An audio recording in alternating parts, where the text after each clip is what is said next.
The whole kingdom knows me as the joke, the live-in husband of the Sioux clan, the nobody who married up into a family of monsters and brings nothing to the table but a pulse. And here's the part that took me a while to appreciate. They're completely right. I am the joke. What none of them know, not the elders, not the rivals, not even my own terrifying wife, is that the joke is going to cultivate off her heart. Every time that woman feels one true thing about me, I get stronger, and it turns out a little harder for her to look away from. That's the part that ruins her eventually. The colder she plays it, the more she can't stop her eyes from drifting back to the husband she's supposed to despise. But I'm getting ahead of myself. The trouble on day one is she's spent years feeling exactly nothing. So let me start at the beginning, the morning I woke up in the worst seat in the kingdom. 2 days ago, I was a divorce lawyer. That was the whole job, back in a world with traffic lights and instant noodles. People who used to love each other sat across a table from me, and I found the one clause that decided who walked away with what. I was good at it. Reading a room is a skill. Who's lying, who's bluffing, where the soft spot is. Then I pulled a stupid all-nighter on a settlement, put my head down on the desk for 1 minute, and woke up somewhere with no traffic lights at all. I woke up as Jiang Mu. The body came with a free starter pack of memories, and let me tell you, I'd have asked for a refund. 26 years old. Married 8 years into the Sioux clan as a live-in husband, which I learned fast, is the single lowest rung a man can occupy in this world. You don't marry a woman here. If you've got no name and no power, you marry into her family, you take their roof, you eat their rice, and everyone gets to treat you like furniture that occasionally needs feeding. Jiang Mu had been doing it for 8 years. 8 years of bowing, of yes, elder, of eating last and standing in the back. The man had the spine of a wet napkin, and the moment his life hit rock bottom, he apparently checked out and left the lease to me. Thanks for that. So that's where I am, a place called Cloudfall City, in a kingdom called Yunju, in a world where the only thing anyone respects is strength. And by strength they mean cultivation, Kai, realms, the whole ladder. Each realm has its stages. Most folks claw their way up over decades, swallowing pills that cost more than a house, and die somewhere around the middle wondering where their life went. And me. I checked, the body had a cultivation level 2. Body temper, the very bottom. Not even the bottom of the ladder, the dirt the ladder is standing in. 26 years old, and weaker than the kid who swept the courtyard. In a world that worships power, I was a rounding error. But here's the thing they kept whispering about, the name that made even the sour-faced elders lower their voices. The Sioux clan wasn't a joke.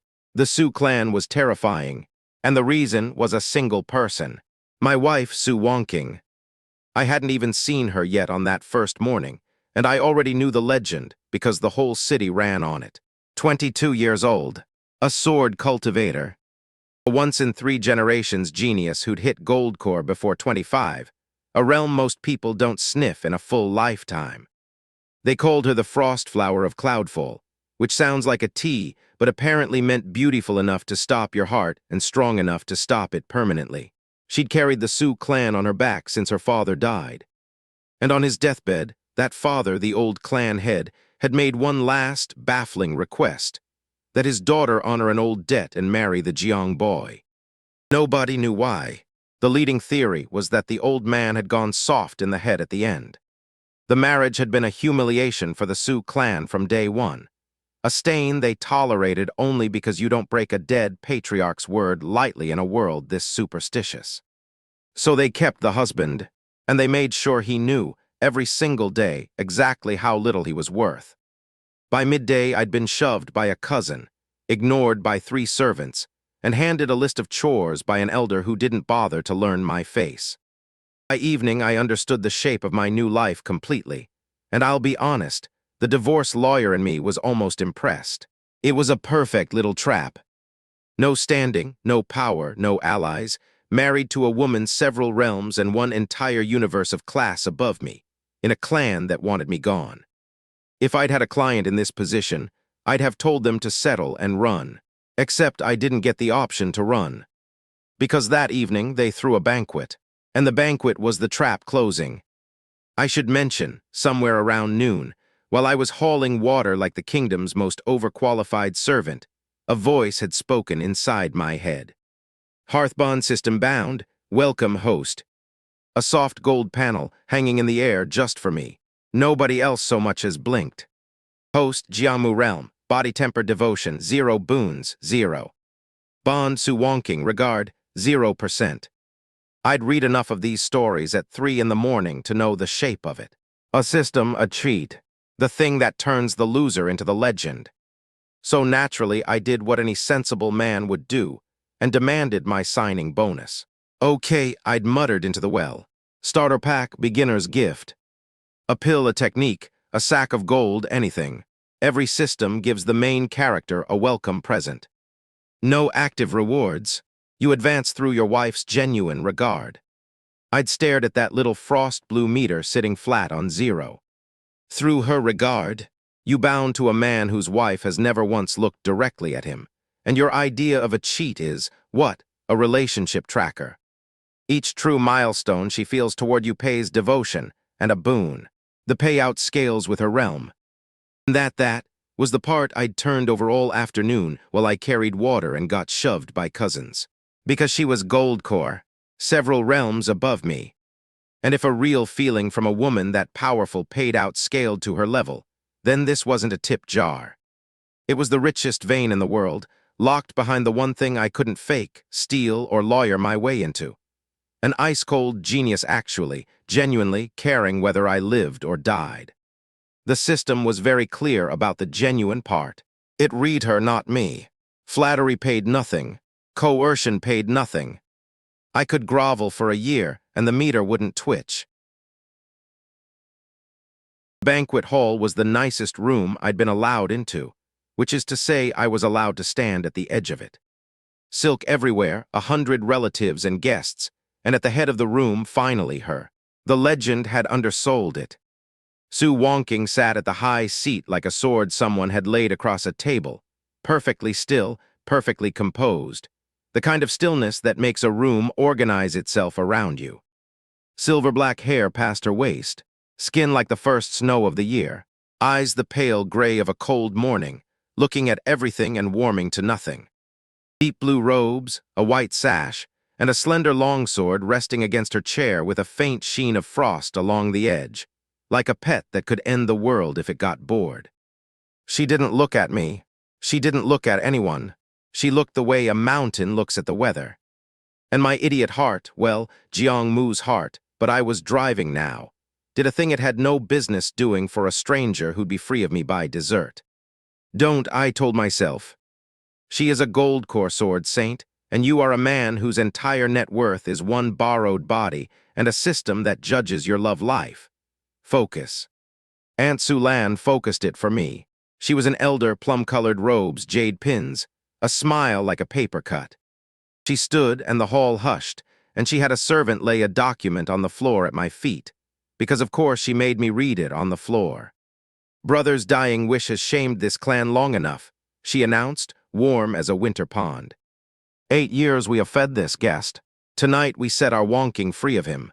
Jiangmu, sign the annulment and go.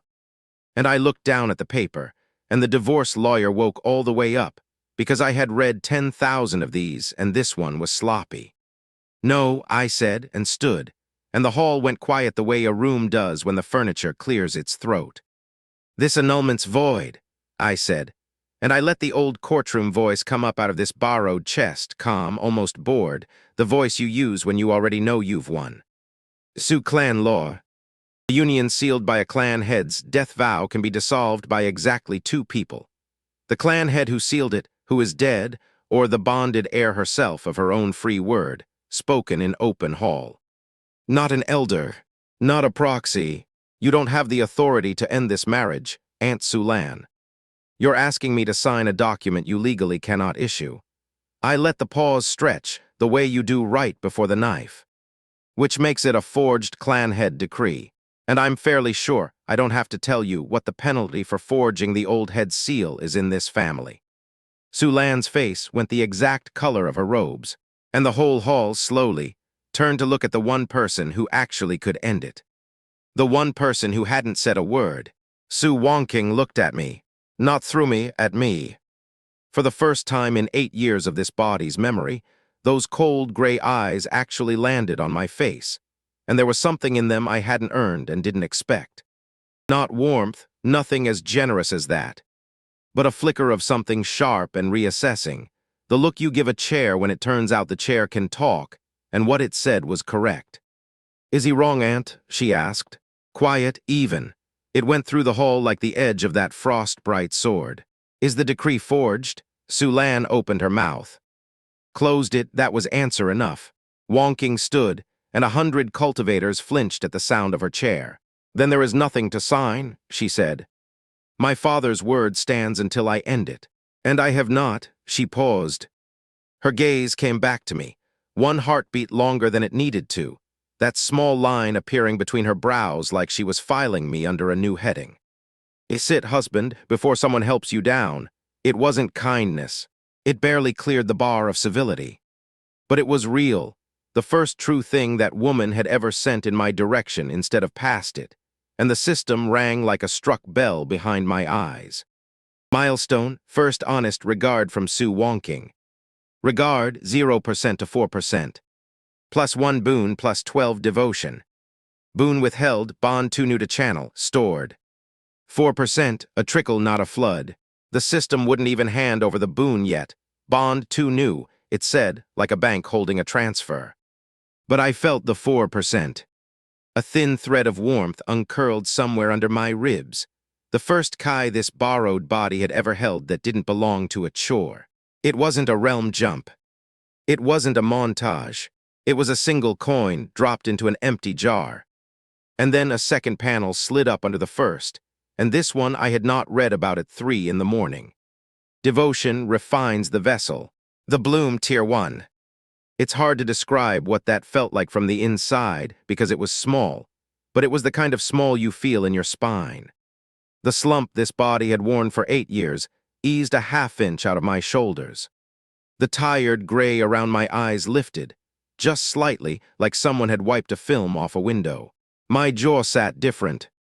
I didn't get handsome in a thunderclap, I got clearer, the way a smudged photo gets clearer. A man you'd have walked past became, very faintly, a man you might look at twice. I know how that sounds. Believe me, I sat there in my doormat clothes, thinking the cheat for the most powerful woman in the kingdom is a glow-up. But then I clocked the catch, and the catch was beautiful. I could hide my cultivation. I fully intended to. A live-in husband who suddenly has kai gets a knife.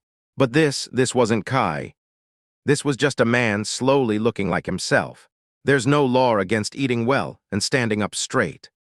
I could not hide it if I tried, and I realized, with the slow grin of a lawyer who's just found the loophole in his own contract, that I didn't want to. Because across the hall, Su Wonking's gaze, already turned away, already a mountain regarding the weather, came back. Just for a beat. Just a flick, the kind of glance you don't decide to make. She looked at the husband she'd been ignoring for 8 years, and a small line appeared between her brows, the expression of someone who has walked past a painting 1,000 times and only now noticed it's been moved. She caught herself doing it. I watched her catch herself, saw the cold pour back over her face on purpose, saw her stare very deliberately at the far wall like the far wall had insulted her. The meter behind my eyes ticked. Not a milestone, just a flicker, but it ticked. Oh, I thought, and kept my doormat face nailed on, while something entirely undoormat happened behind it. Oh, this is going to be fun. But I'd spent a career listening to the sound a thing makes, and that coin hit the bottom and rang like there was room for a fortune. 4% for one cold sentence she half regretted. I sat there with my doormat face on and did the arithmetic that would run the rest of my life. If 4 was a coin, what was 40? What was a smile?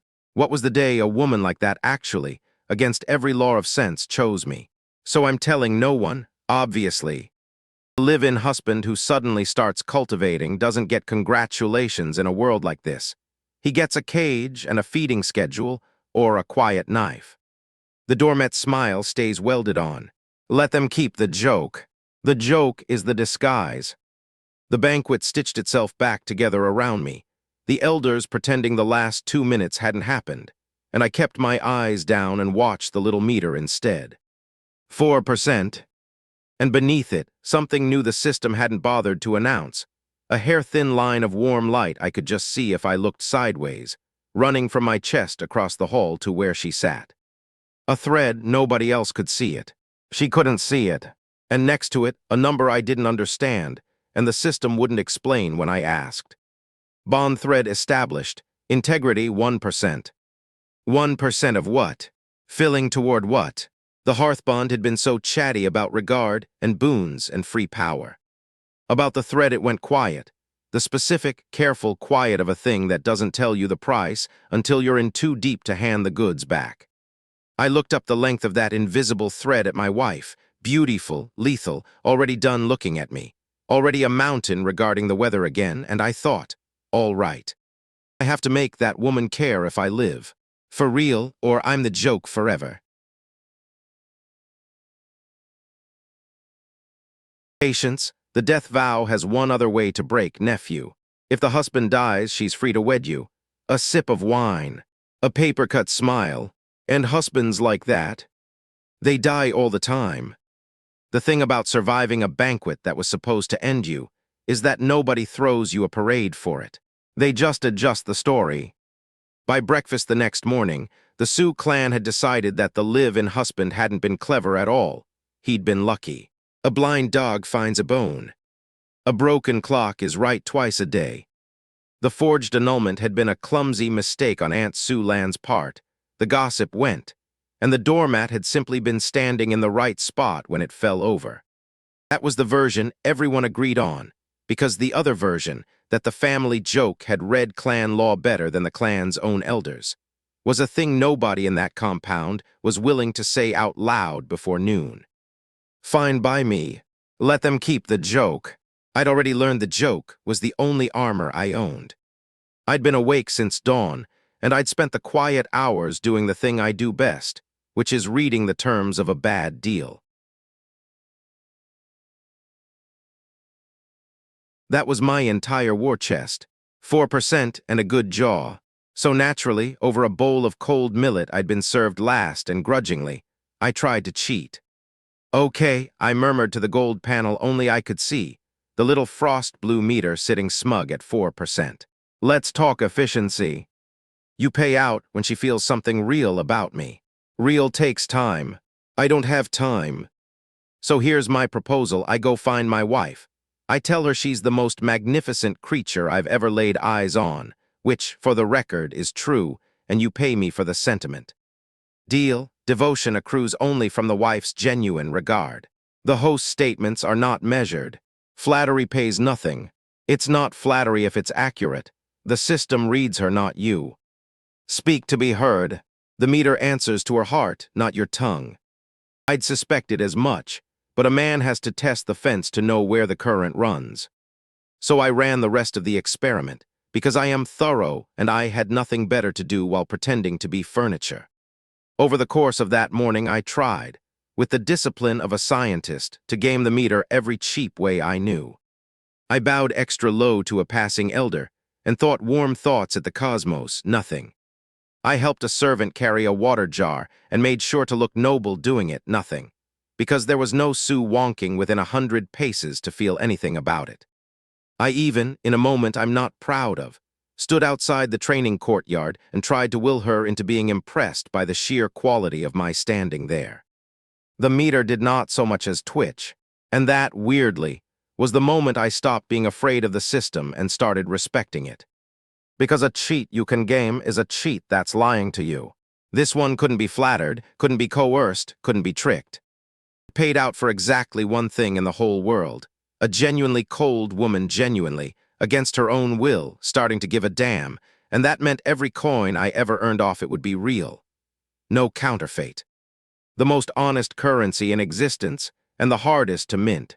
It also meant I needed to actually understand the woman, not the legend.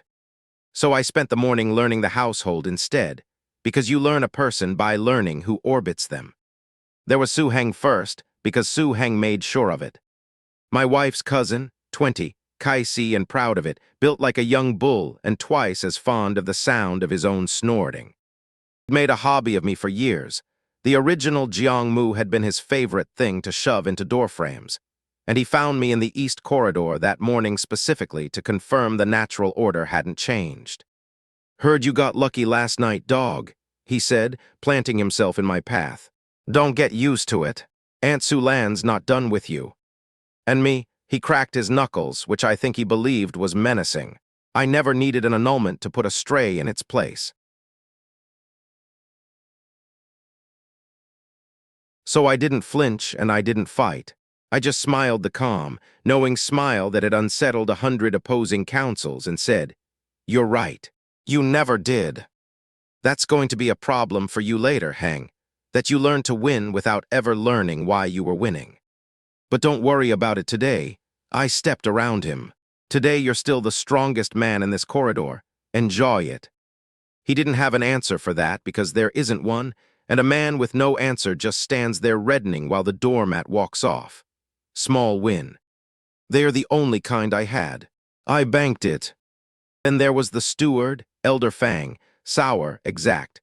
The kind of man who measures the rice ration to the grain and dies a little when someone takes two. He didn't bully me. Worse, he simply didn't see me, the way you don't see a coat rack, and his contempt was so total it had become a kind of administrative weather. I filed him under obstacle, procedural, beatable. And then in the kitchens, where I'd gone to return my bowl because nobody had ever once cleared up after the live-in husband, there was the old cook. "You stood up last night," she said. "Not a question. First time in 8 years anyone in this house stood up to that woman." She went back to her pot. "Eat while it's hot. Standing up makes a body hungry. I ate it." Still, I marked her Auntie Beau, the others called her, in the small private ledger I was keeping, the one that tracked who in this place might one day be an ally instead of an audience. It was a short list. She was the only name on it. But every fortune starts with one entry, and I've never met a kingdom that didn't, somewhere near the bottom, run on its cooks. I was halfway through the warm bowl, almost relaxed, when the gong sounded in the main hall. The summoning gong, the one that gathered the whole clan. I knew before I got there. You develop an instinct, in my old line of work, for the sound a system makes when it's about to be used against you, and a summoning gong the morning after Su Lan lost in public is not the sound of good news. A loser who's still upset is improvising. A loser who's calm has a plan. Plan of Su Lan began, warm as a frostbitten orchard. Last night certain irregularities were raised regarding a document. I accept the correction graciously. A small bow, gracious as a closing trap. It has reminded me, however, of a duty long neglected. We have among us a member whose contribution to this clan has never once been formally assessed. 8 years and not a single ledger hall trial to his name. Her eyes came to me, and the paper-cut smile arrived precisely on schedule. It is past time we measured exactly what our wonking's husband is worth. By the old law, every member proves their place at the Jade. I am merely asking that Jiangmu prove his. The hall murmured, delighted, because they all knew what the Jade would say about a body temper nobody, and they were already enjoying it. And I stood at the back with a warm bowl going cold in my hands, and did the math I do, and I'll be honest with you, for one cold second, I didn't see the loophole. I saw a procedure built specifically to be unbeatable by a man with no power, dressed up as fairness, sprung in open hall where I couldn't lawyer it in a corner. Su Lan had learned from last night. She wasn't forging anything this time. She was going to beat me with the truth. The truth that I was, on paper, worth nothing at all. "The first trial," Su Lan said sweetly, "will be at dawn tomorrow. I do hope the husband is ready." Su Wonking's gaze cut to me one more time, and this time she didn't look away fast enough, and what was in it wasn't ice. It was a warning. "She has something, be ready." Because there's always a loose thread. even when they beat you with the truth, especially then. I found it at midnight, by candlelight, in the clan's own law. Here's what took me half the night to appreciate about the Ledger Hall. In the Sioux clan, your worth was read at a slab of spirit jade. You pressed your wrist to it, and it sang your cultivation out loud for the whole clan to hear. Goldcore rang it like a struck gong. Body temper made it cough out a noise like a dying frog. And by the old law Sioux Lan was so suddenly fond of, a member who fell below the floor for 3 trials running could be struck from the rolls, disowned, divorced, put out the gate with nothing. Not a forgery this time, a truth applied 3 times, until the clan itself did the divorce for her, hands clean. It was good. I want to give her that. It was genuinely good, and it had exactly one weakness, and by candlelight I'd found it, but it wasn't a weakness I could spring alone. The lawyer's half I could do at a desk. The other half ran straight through one cold woman's heart, and the meter still sat at 4%, and you cannot lawyer your way into a feeling. So at dawn I went to find my wife, again, which by the standards of this body's life expectancy was roughly the courage of petting a tiger to check if it's friendly. She trained alone in the eastern courtyard before the household woke, her pale longsword cutting lines through the cold air, so clean they looked drawn with a ruler, frost curling off the edge with every form. I'd seen beautiful things in 2 lifetimes. I had never seen anything that made me want to applaud and apologize for existing at the same time. She didn't stop when I came in. After 8 years of this body being ignored, that was the expected setting. You're up early, husband. She didn't turn. So not the expected setting. She'd clocked me the second I crossed the gate. They're trialing me at the Ledger Hall, I said. Your aunt's running it personally, which tells you how invested she is in my professional growth. The sword stopped. She turned, and those pale gray eyes landed on me, actually on me, with that small reassessing line between her brows. And the line held a half-second longer than it had at the banquet, because the bloom had finished settling overnight. The gray was gone from under my eyes. I'd slept 4 hours and woken up looking like a man who'd slept 8 and meant it. She was looking at the husband she'd ignored for 8 years and getting the quiet, disorienting sense that someone had swapped him in the dark. You came to ask me to save you, she said. Flat attest, no. I came to tell you I'm going to lose on purpose, and I wanted you to hear it from me first, so you don't waste a perfectly good rescue. That got her. Both eyebrows, explain. So I laid it out. Sioux Lan's plan only worked if I scrabbled for legitimacy and then cracked, because a man who fights and fails looks like he hit his ceiling. But if I fail the first trial loud and stupid, I said, the worst showing the hall's ever seen, she has to rush the second and third before the gossip turns on her. A rushed trial is a sloppy trial, and a sloppy trial has a floor I can stand in. I shrugged. I'm not going to out-cultivate your clan, wife.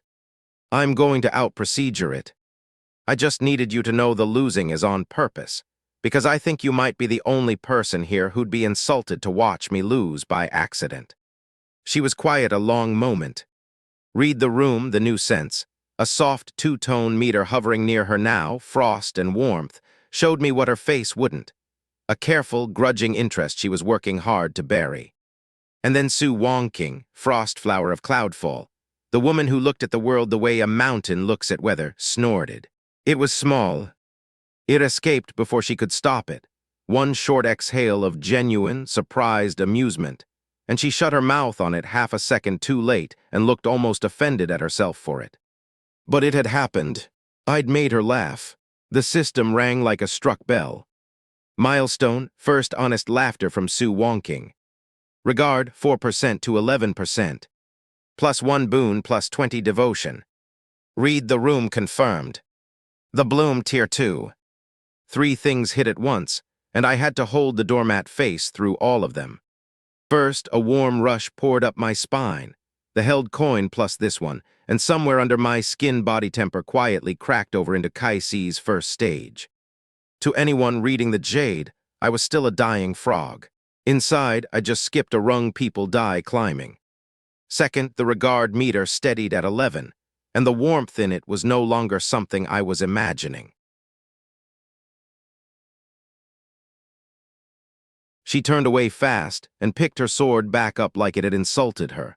"What will you do with the boon?" she said to the courtyard wall. "Not will you waste it. What will you do?" She'd already assumed I had a use. That was its own small thaw, and I didn't point it out, because the fastest way to lose ground with this woman would be to be caught counting it. "Cash it into something that won't get me killed," I said. I'd taken the one nobody would ever see, a minor mind dart called Clarion Reed. It did exactly one thing. Once a day, it let me hear whether a spoken statement was true. A lie detector. For a man about to walk into a rushed, sloppy clan tribunal full of people who would, every one of them, be lying. I didn't tell her that part. I'd tell her everything eventually. I'd already decided that much, somewhere between the banquet and the millet, but some truths you have to earn the standing to land, and I wanted to be a man worth that one before I spent it. So I just said, "Trust me," which is a thing you should never say to a sword saint, and she gave me a look that said she'd noted the audacity and was choosing, for now, to let me keep my teeth. Don't be late to your own humiliation," she said. "Wouldn't dream of it." The meter ran on her heart, and her heart, it turned out, was not nearly as frozen as the legend swore. The ledger hole filled fast that morning.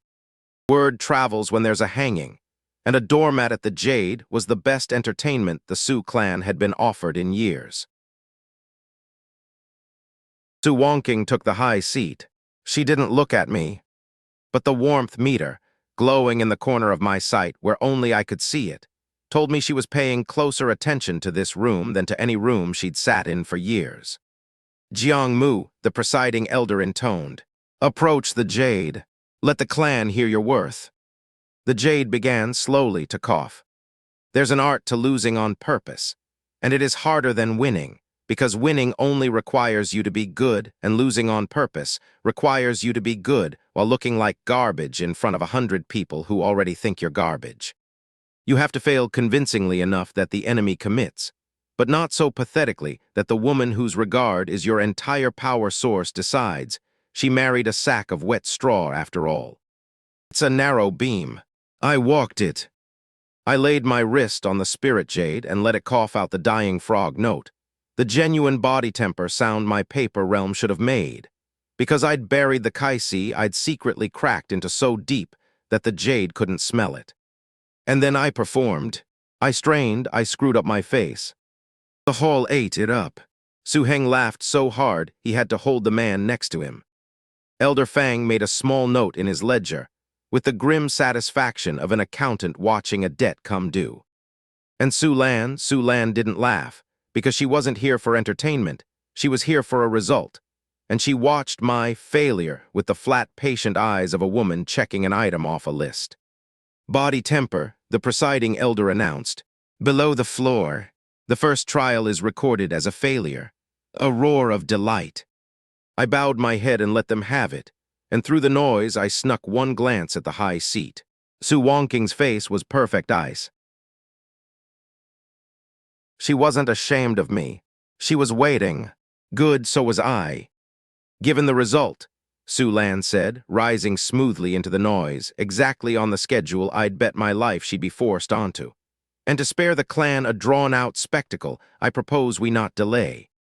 The second trial tomorrow at dawn. The third the dawn after." She spread her hands gracious. "Let us resolve the question of the husband's worth quickly, and let our wonking move forward unburdened." There it was, the rush. She just compressed 3 trials into 3 days because the room was hers today, and she didn't trust it to stay hers. I'd read her correctly. The relief of that was a warm thing in my chest, right up until the presiding elder spoke again, and I understood that Su Lan had read me a little too. "A sensible proposal," the elder said, "and as presiding elder, I will of course oversee all 3 trials personally, to ensure the standard is held." I felt that one land wrong, and I didn't know why yet, so I filed it and watched. Because here's a rule I've never once seen broken. When the person running the contest volunteers, unprompted, to keep running it, it's because they already know how it ends. I went looking that night. A first thing was the presiding elder. His name was Elder Ru, and on paper he was neutral, a senior of standing brought in to keep the trials fair. In Auntie Bo's records, the household ledgers, the ones that track who eats whose rice, Elder Ru had, over the past 2 years, quietly received a great deal of Sioux lands. Gifts, spirit stones, a debt of a son's gambling settled. He wasn't neutral. He was bought, and he was the man who would, at his sole discretion, decide whether my performance at Trials 2 and 3 met the standard. Sioux land didn't need me to fail honestly. She had a judge who'd rule I failed no matter what I did. That's why she'd let me have today. Today was theater. The verdict was already written, and the second thing was worse and better because it was the loose thread. Among the trial records, Elder Ru had filed in advance, the sloppy, beautiful tale of a man who rushed was a supplementary ledger of my infractions. 8 years of them. Disrespect to elders, dereliction of chores, a whole documented history of the live-in husband's worthlessness, dated and stamped, ready to be read into the record at Trial 3 to justify striking me from the rolls for cause as well as for weakness, so the ruling would be unappealable. The only problem with it, the gap I could drive a cart through, was that several of the dated infractions had happened on days the household records put the original Jiangmu somewhere else entirely. An infraction in the East Wing on a day the man was confirmed, in Elder Fang's own rice ledger, hauling water at the West Gate. A disrespect to an elder logged on a date that Elder had been away from Cloudfall, a fact recorded in the clan's own travel rolls. Elder Ru hadn't documented 8 years of my failures. He'd manufactured them recently in a hurry, and he'd been too lazy to cross-check his own forgeries against the clan's other records. He'd forged a clan document. Just like Sioux Lan had at the banquet, these people kept reaching for the same weapon, and it kept being the one I knew best. I sat back from the candle and let it settle, the cold, clean feeling of a case coming together. I had a bought judge and a forged ledger.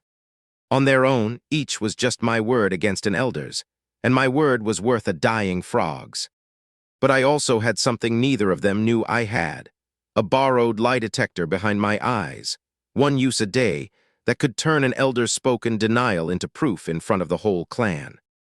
The trick would be making Elder Ru say the lie out loud, on the record, in a form the hall couldn't unhear. You don't win a rigged trial by being stronger than the rig. You win by making the rig the thing on trial. I blew out the candle. Dawn came gray and cold. The hall filled. Jiangmu, Elder Ru intoned. Approach for the second trial. I stepped forward, Doormat's smile in place, and I did not go to the jade. Before I press the jade, I said, calm, almost bored, the voice you use when you already know you've won. I have one procedural question for the presiding elder. Just one, and then I'll happily cough like a frog for everyone's entertainment. I turned to Elder Ru, and I let the lawyer come all the way up out of this borrowed chest. Elder Ru, for the record before the clan, have you received any gift, payment, or settled debt from Elder Sioux Lan in the past 2 years?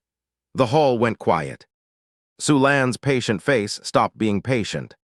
And Elder Ru, caught flat, certain his records were buried, certain a dying frog couldn't possibly have a fang. Did the thing bought men always do when they think they are safe? He opened his mouth to lie. No, Elder Ru said. I have received nothing from Elder Sioux Lan. My judgment in these trials is wholly impartial. Behind my eyes, Clarion Reed, my one use for the day, spent on exactly this sentence, rang cold and certain, the way a struck wineglass rings, and showed me the word in a color I can only describe as rot. A lie, a flat, documented, provable lie, spoken aloud on the record in open hall. Now, here's the part the candle-lit half of me had worked out the night before, the part that mattered. I couldn't say, the system in my head says you're lying, because nobody could hear my system, and a sword saint's husband claiming a magic lie detector would get me the cage, not the win.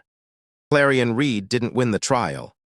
It just told me privately for certain which thread to pull, so I wouldn't waste my one shot yanking on a true statement and looking like a fool. It pointed at the loose thread. I still had to pull it where the whole room could see the seam. Impartial, I repeated pleasantly, "Good." Elder Fang, you keep the household ledgers. Every gift in and out of this clan passes your brush. A simple question, and I'll trust your books over any man's memory because I've watched you, and you'd sooner die than misrecord a grain. I let that sit, a small true compliment, the only kind that works on a man like Fang. In the past 2 years, has Elder Su Lan made any gift, payment, or debt settlement to Elder Ru? Yes or no? It's in your books either way. He consulted the truth. The book's record 3, Fang said stiffly, because a man like Fang cannot make himself misstate a number even to save an ally. A gift of spirit stones last winter, a second at the new year, and the settlement of a debt owed by Elder Ru's son, paid by Elder Su Lan, 4 months past. He closed the ledger with a snap that echoed. The books do not lie. I keep them. The hall made a sound like a held breath letting go. I didn't stop. You never stop when the seam splits, you open it. So the man judging my worth is paid by the woman who wants me gone. I said, to the room now, not to Ru. That alone voids these trials. A presiding elder with an interest cannot preside. That's the oldest rule in the clan code, older than the 3-trial law she's so fond of. But I want you to see how deep it goes, because I think you've been lied to about more than one thing. I drew out the second document, the supplementary ledger of my infractions, Ru's own filing, the one he'd buried in advance. Elder Ru filed this. 8 years of my failures, dated and stamped, ready to strike me for cause. It's very thorough. I smiled. It's also forged, and he was in too much of a hurry to forge it well. So I read them to the hall. Not to me this time, to the 100 faces watching. The dates, the places. And Elder Ru swore I'd insulted who the travel rolls put 3 valets away that week. A chore I'd supposedly shirked that Fang's own brush had me finishing across the compound. One impossibility after another, and every single time I handed the credit to the books, not to myself, because the point was never I'm clever. The point was your own records say so. You can argue with a doormat. You cannot argue with the rice ledger. By the 4th forged entry, Elder Ru had gone the gray of old ash and stopped trying to interrupt. By the 6th, Su Lan had stood, and that was her mistake, the same one she'd made at the banquet, the reflex of a powerful person who's used to fixing a room by rising in it. This is absurd, she said, sharp now, the warmth gone from the winter pond voice. The husband twists clerical errors into, "Are they errors, Aunt?" I asked. And then I turned, deliberately, away from her, to the one seat I'd been saving, because a case isn't won until the only person who can rule hears it, and looked at the high seat. Clan head, your aunt called these trials to measure my worth. We've measured something. Not mine, I let the pause stretch. A bought judge. A forged ledger of crimes I couldn't have committed. A procedure rushed so the room couldn't think. I'd ask you to rule on whether these trials meet the standard of the Su clan. Not the husband. The trials, the hall turned slowly to Su Wonking. She had not said a word the entire time. And then she stood, and 100 cultivators flinched at the scrape of her chair, and the frost in her voice could have stopped a river. Elder Ru is removed from the roles of presiding elders. His judgments these 3 days struck, she said. The trials are void, called by an interested party, judged by a bought one, built on a forged ledger. Elder Su Lan. The temperature in the hall dropped 10 degrees as she turned to her aunt. You will answer to the Elder Council for the forgery of a clan document. Again, the again went through Su Lan like a blade. This clan does not measure its people with rigged scales. We are finished here. It wasn't kindness toward me. She'd ruled on the trials, exactly as I'd asked, not on the husband. She was too careful, too proud to be seen choosing me twice in a week. But the system knew the difference between a public verdict and a private feeling, and it had been reading her the whole time. and as the hall broke into uproar around me, it rang behind my eyes, soft and sure. Milestone, Sue Wonking acts on her own judgment to protect you, not for the clan, but because she believed you. Regard, 11% to 19%. Plus 1 boon plus 24 devotion. The Bloom, Tier 3. 19%. The third tier of the Bloom moved through me quiet as a key turning, and I felt this borrowed body settle another degree into the man it was becoming. The slump gone, the voice lower, a presence the room kept glancing toward without knowing why. Su Heng wasn't grinning anymore. Even Elder Fang gave me a single grudging look that, from him, was practically a bouquet. And Su Wonking, sweeping past me toward the doors in a sea of appended gossip, slowed just slightly just for me, and said low so only I caught it. You let them laugh at you for a full day to win in an hour. It's cheaper than fighting, I said, and the look on their faces now is worth the wait. The line between her brows almost became something else. Husband, she said, and it wasn't flat, and then she was gone, and I stood in the wreck of my own rigged execution feeling, against all sense and survival instinct, dangerously good. The good lasted until midday. There's a sect carriage on the Cloudfall Road, she said. Gold lacquer, Goldfall colors. Come for the clan head's hand, the herald's crying for a young master who's been promised her. Her eyes searched my new face. They say he doesn't lose that one, and they say he's already been told there's only a doormat standing in his way. The herald arrived an hour ahead of his master, which is its own kind of insult. You send a herald ahead when you want a place to be afraid of you before you've bothered to show up. He was a thin, immaculate man in Goldfall gold, and he stood in the center of the Sioux clan's main hall and read from a scroll as though he were doing us a favor by being disgusted in our home. The young master Yan Zhuo, heir of the Goldfall sect, Pillar Realm, victor of the Three Rivers tournament, extends to the Sioux clan the honor of an alliance. He will take the clan head Sue Wonking to wife. In exchange, the Goldfall sect will extend its protection to this establishment. His lip did something complicated when he looked around at us. The clan need only set aside the irregularity of its current arrangement. The young master is generous. He will see the live-in husband compensated and dismissed before he arrives, so that no awkwardness mars the introduction. Compensated and dismissed. I was standing at the back, among the furniture, and the herald's eyes slid right over me the way they were trained to, never once landing, because why would you look at a thing you'd been told was already gone? Here's what surprised me. The room didn't laugh. A week ago, half the Sioux elders would have leapt at this. A sect's protection, a real marriage, the embarrassing husband swept out with the morning trash. Goldfall was a power. It was that the offer was tempting, and they were tempted, and a clan that's tempted will talk itself into anything.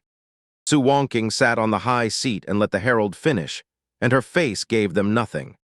But the warmth meter in the corner of my sight, the one only I could see, was doing something I'd never watched it do under pressure.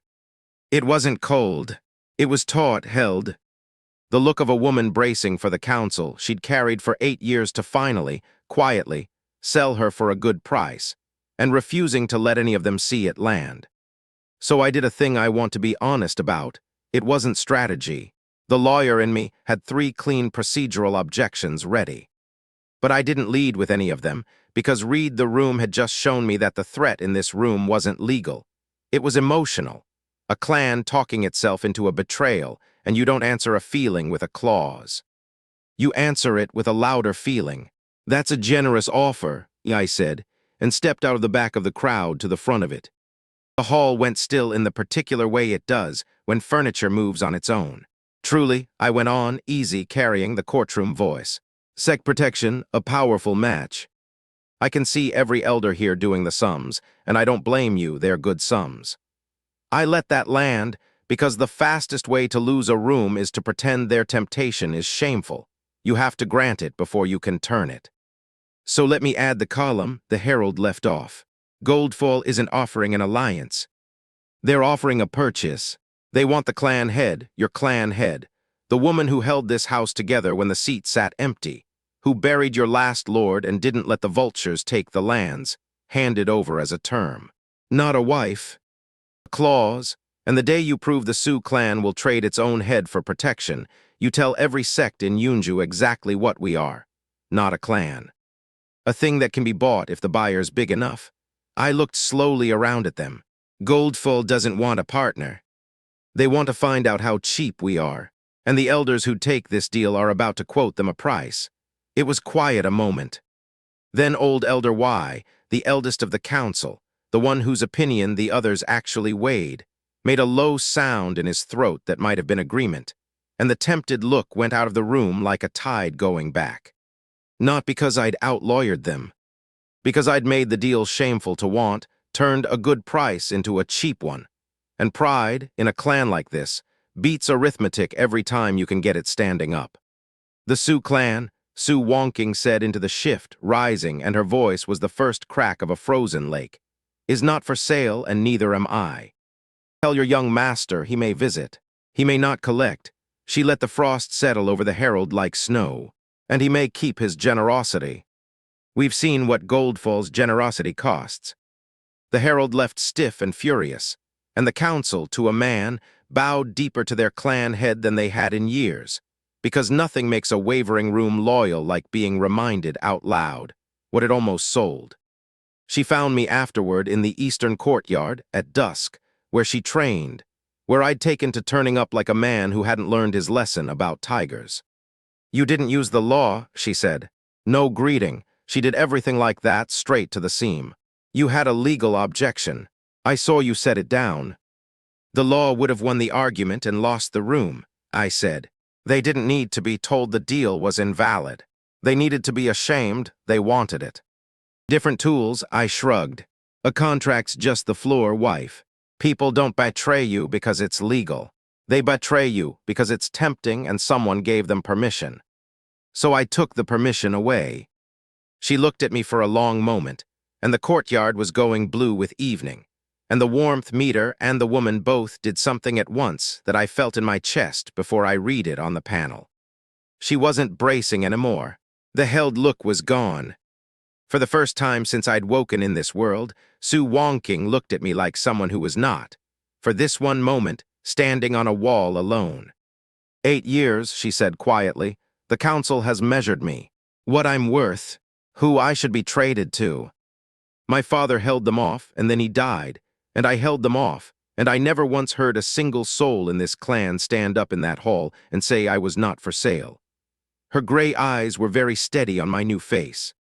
Today, the husband everyone wanted to dismiss did it. Before I had to. Somebody had to beat you to it, I said. You've been doing it alone long enough. She didn't answer. She didn't have to. The system answered for her. Milestone, Sue Wonking is defended without being asked and lets herself feel it. Regard, 19% to 27%. +1 boon +30 devotion realm. Kai-C to Kai-C, late stage, hidden. The bloom holds. Note, her regard now outpaces her guard. That last line was new, and I turned it over while the warm rush settled into my bones. Her regard now outpaces her guard. The system was telling me the gap had crossed a line, that the wall she kept between what she felt and what she'd let herself show was, for the first time, losing. She'd feel a thing before she could decide whether to. That was the thaw becoming a current. That was, in the cold ledger of my survival, everything. You should go, she said at last. But she didn't move, and neither did I, and for one long moment in the blue dusk, two people who had every reason to keep a careful distance simply didn't. Then the gate horn sounded the long note again, closer, this time in the courtyard itself, and the moment broke, and the warmth meter snapped back behind its frost as Sue Wonking's face went clan head cold in the space of a breath. Because the carriage had arrived, gold lacquer, gold fall colors, a dozen guards in matching silks fanning out across our courtyard like they already owned the flagstones. So, said Yanjuo, this is the doormat I've heard so much about. This is the doormat I've heard so much about. Yanjuo said it to the courtyard, not to me, the way you'd remark on the weather, and his guards chuckled on cue, And I want to describe the quality of his arrogance because it mattered to everything that followed. It wasn't cruelty, exactly. Cruelty pays attention. This was something cleaner and more useful to me. The absolute, frictionless certainty of a young man who has never once in his life met a problem his cultivation couldn't solve. He didn't hate me. He didn't fear me. He genuinely could not conceive of me as a thing that could affect his day. And a man who cannot imagine losing is a man who will agree to terms he hasn't read, because why would you read the rules of a game you can't lose? I filed that. It was the only weapon in the courtyard with my name on it. Young Master Yan, I said, and bowed low, doormat perfect, because a man underestimates you twice as hard when you help him. We're honored. You can drop that, he said, finally deigning to look at me. And I watched his certainty hitch, just slightly on my face, the bloom 3 tiers in, the borrowed body's slump gone, a presence that didn't match the story he'd been told. He covered it fast. I expected something more pathetic, frankly. No matter. A coat of paint on a fence post is still a fence post.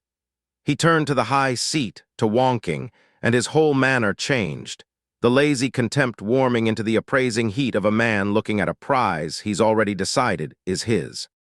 Clan head, I'll be brief since you've already wasted my herald's mourning. You're the finest sword talent of your generation, married to a stain to settle a dead man's senility. I'm here to correct that. Set the husband aside, take my name, and the Goldfall sect makes the Sioux clan untouchable in Yunju. He smiled. I'm told you refused the offer through a servant. I thought you deserved to refuse it to my face. Or accept it. I'm not particular which, the result's the same.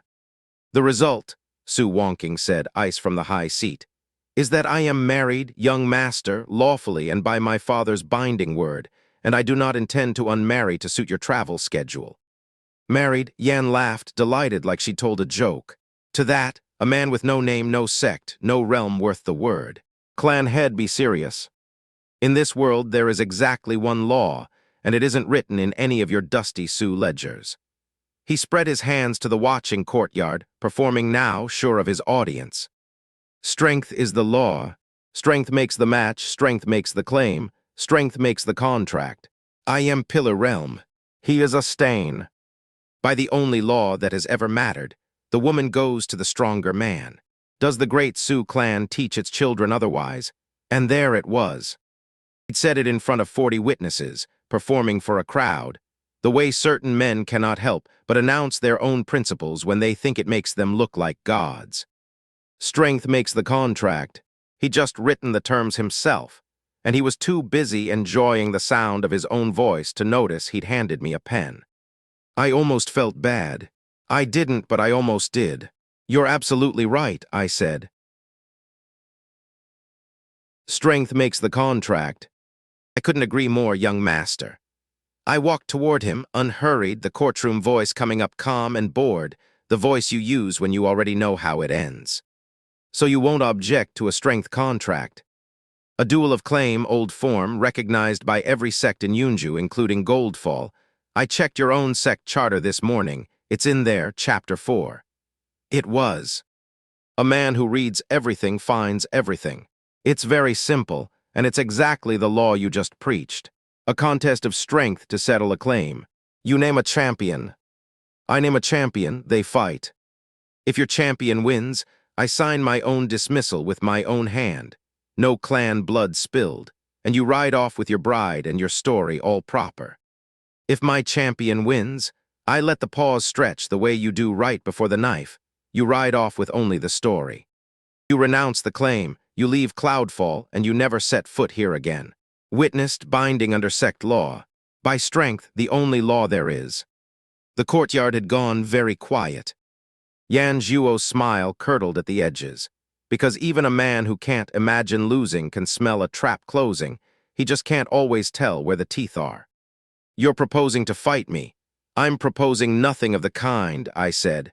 I weigh about as much as a wet rope, and I'd embarrass us both. I said champions, young master. You name yours. I name mine. I smiled, the Doormat smile sharpened to a point. Unless the great Yan Zhuo, victor of the Three Rivers, Pillar Realm at 25, is afraid of a Stains champion. In which case, of course, we can simply note for the record that you preach strength as the only law right up until someone offered you a contest of it.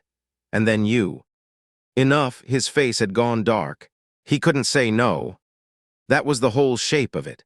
A man who just told a crowd that strength is the only law cannot then refuse a contest of strength without becoming, in front of everyone, the coward he'd called me. Pride is a leash. I'd grabbed the end of it, and I wasn't letting go. Fine, a duel of claim, I accept.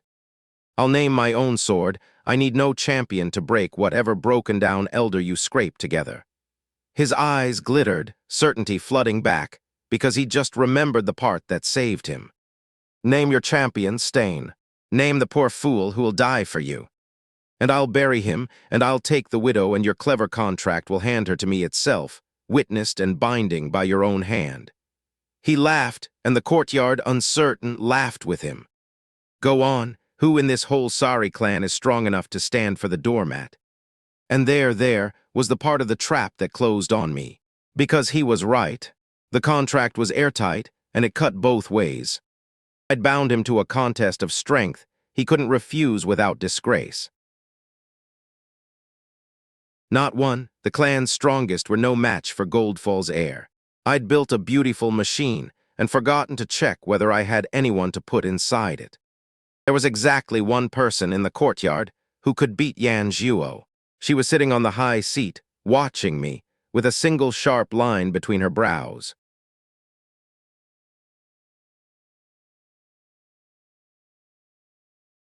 I'll have my champion by the duel, I said, keeping the doormat smile nailed on while my mind raced. 3 days, as the form allows. 3 days, Yan agreed, grinning now, scenting the corner I'd backed myself into. Take them. It won't matter. He swept toward his carriage, pausing only to look at Wonking one last time, hungry and certain. Enjoy your last 3 days married, clan head. I'll make a much better use of your name than the fence post has. He left. The courtyard erupted. 3 days to produce a champion who could beat a pillar prodigy. I spent the first one discovering, methodically, that I had none. I want to be clear that I tried. I am not a man who builds a trap, catches his own foot in it, and then simply sits in it nobly. I worked the problem. Yan Zhuo is pillar late stage and 25. I'd last a count of 4. I'll stand for you if you ask, and I'll die, and you'll lose anyway, and then you'll have killed an old man for nothing. Which was true, every word, and I had the grace not to ask. I went further. I sent word quietly through Auntie Beau's network of cooks and grooms, which is the real intelligence service of any great house. Never doubt it, feeling out whether there were sellswords in Cloudfall, wandering cultivators, a hungry expert who'd fight for coin. There were a few, none within 3 realms of Yan Zhuo. You don't buy a pillar prodigy's defeat at the market doesn't stock it. And the whole time, the clan watched me with a new and worse kind of pity than before. Before, I'd been the joke. There was one champion who could win. Everyone knew it. Su Heng said it to my face in the corridor, no longer grinning, almost gentle, which unnerved me more than his old shoving. Just ask her dog. She's the only one. She'll fight him. She has to, it's her name on the line too. He shrugged, awkward. You bet on her without asking, so ask. He was right, and that was exactly the thing I would not do. Because here is the line I'd drawn, alone, somewhere in the candlelit hours, and it surprised me to find I meant it more than I'd ever meant anything in either life. The system paid me for her genuine regard.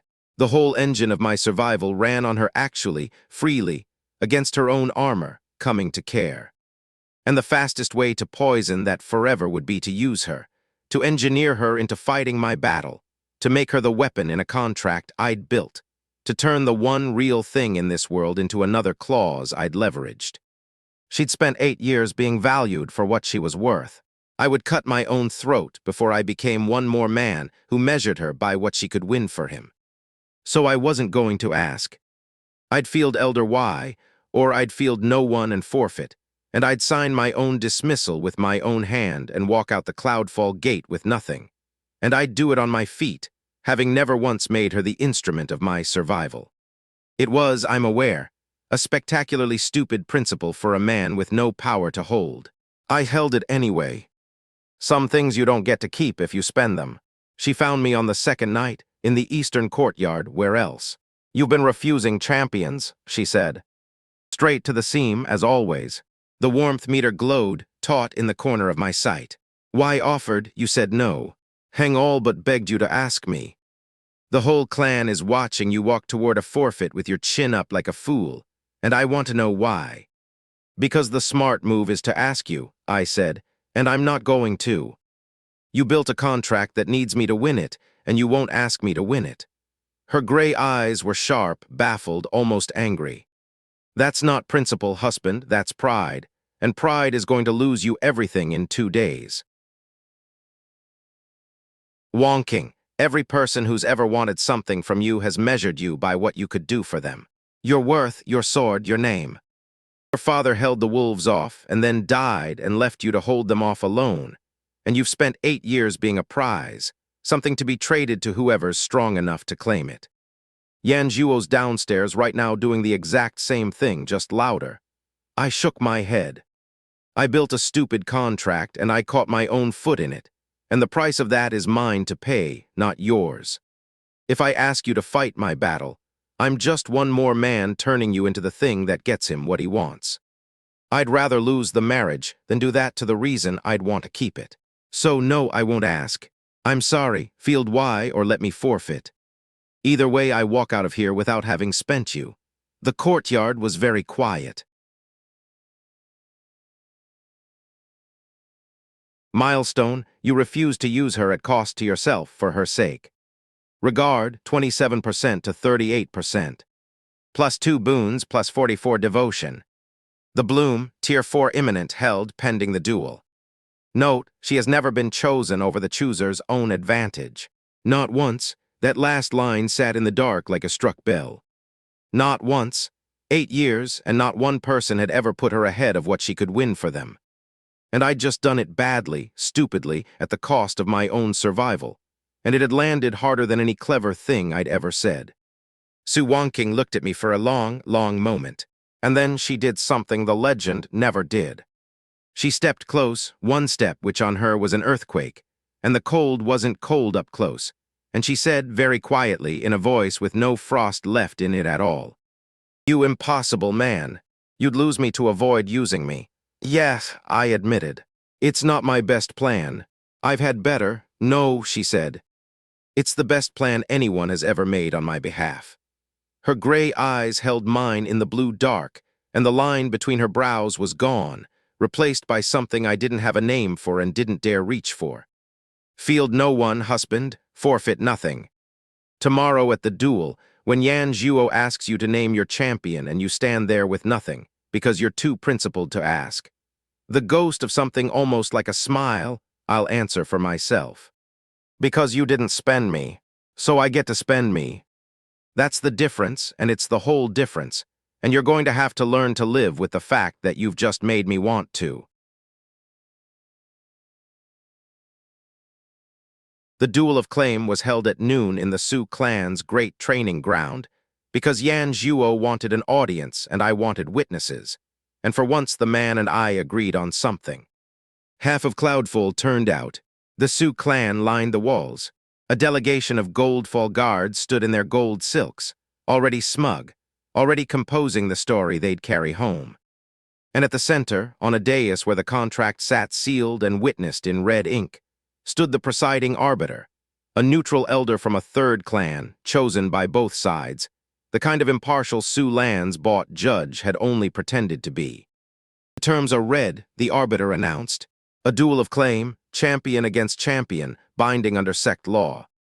The challenger, Yanjuo of Goldfall, stands as his own champion." Yan stepped forward into the ring, rolling his shoulders, golden kai already shimmering off him like heat off a road, grinning at the crowd. The respondent, Jiangmu of the Sioux clan, will now name his champion. This was the moment. Every eye in the training ground swung to me, the doormat, standing at the edge of the ring with no sword, no power, and as far as anyone watching knew, no one in the world willing to die for him. I walked to the line. I didn't name anyone. I just stood there, empty-handed, chin up, ready to take the loss on my feet, exactly as I'd told her I would. Name your champion, Stain, Yan called, delighted, savoring it. Or is the great contract going to be won by a forfeit? Shall I just collect the widow now and save us the... He names me. The voice came from the high seat, and it cut through the training ground like the first crack of a frozen lake breaking, and 1,000 people stopped breathing at once. Su Wonking rose.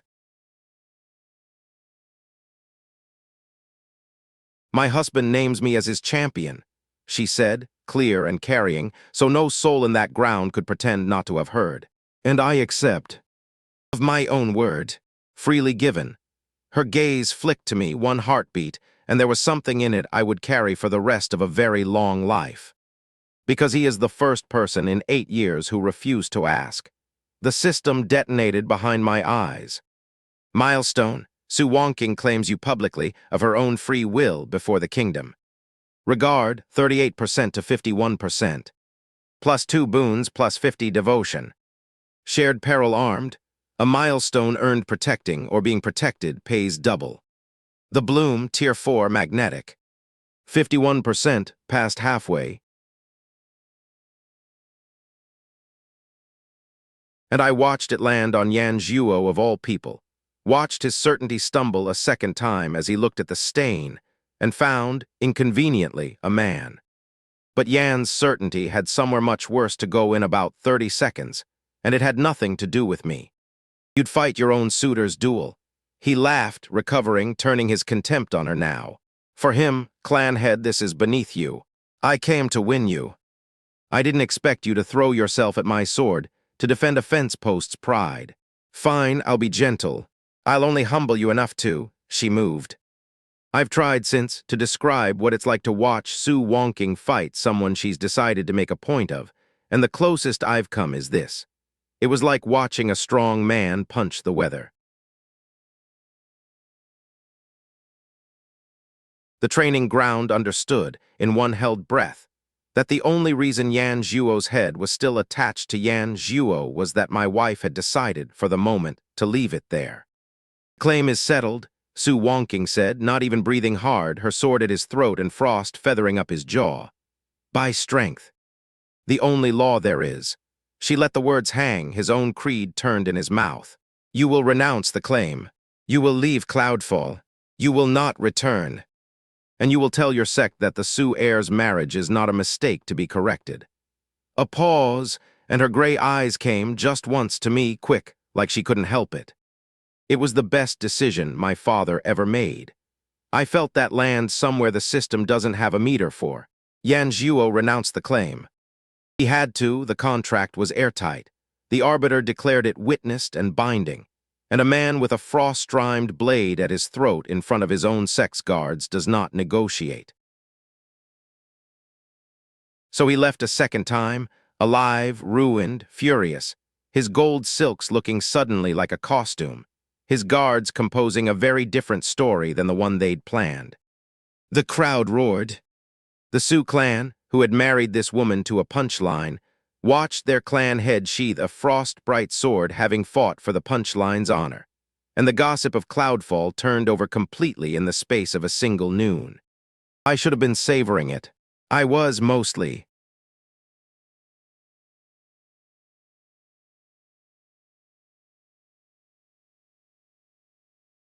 I didn't know that yet. I only knew the shape of the dread that went through me watching her go. You're not celebrating, Wonking murmured, appearing at my side, the warmth meter glowing high and steady, and for once unhidden. Your aunt just lost in front of everyone, I said, watching the door Su Lan had vanished through, and she looked happy about it. That's never good. I made myself smile for the crowd for her. But it can wait an hour. You just fought a Goldfall prodigy to a standstill for the family doormat. Let me enjoy being your fence post for 1 full hour before I go find out what she's riding. She found me in the eastern courtyard after dark, which had become our place without either of us ever saying so. and she didn't lead with small talk because she never did. 3 weeks ago, Su Wonking said, "You were furniture. You couldn't meet my eyes. You ate last and stood at the back and let a clan full of fools treat you like a chair." She stood very straight in the lantern light, sword at her hip, studying me the way she studied an opening in a duel.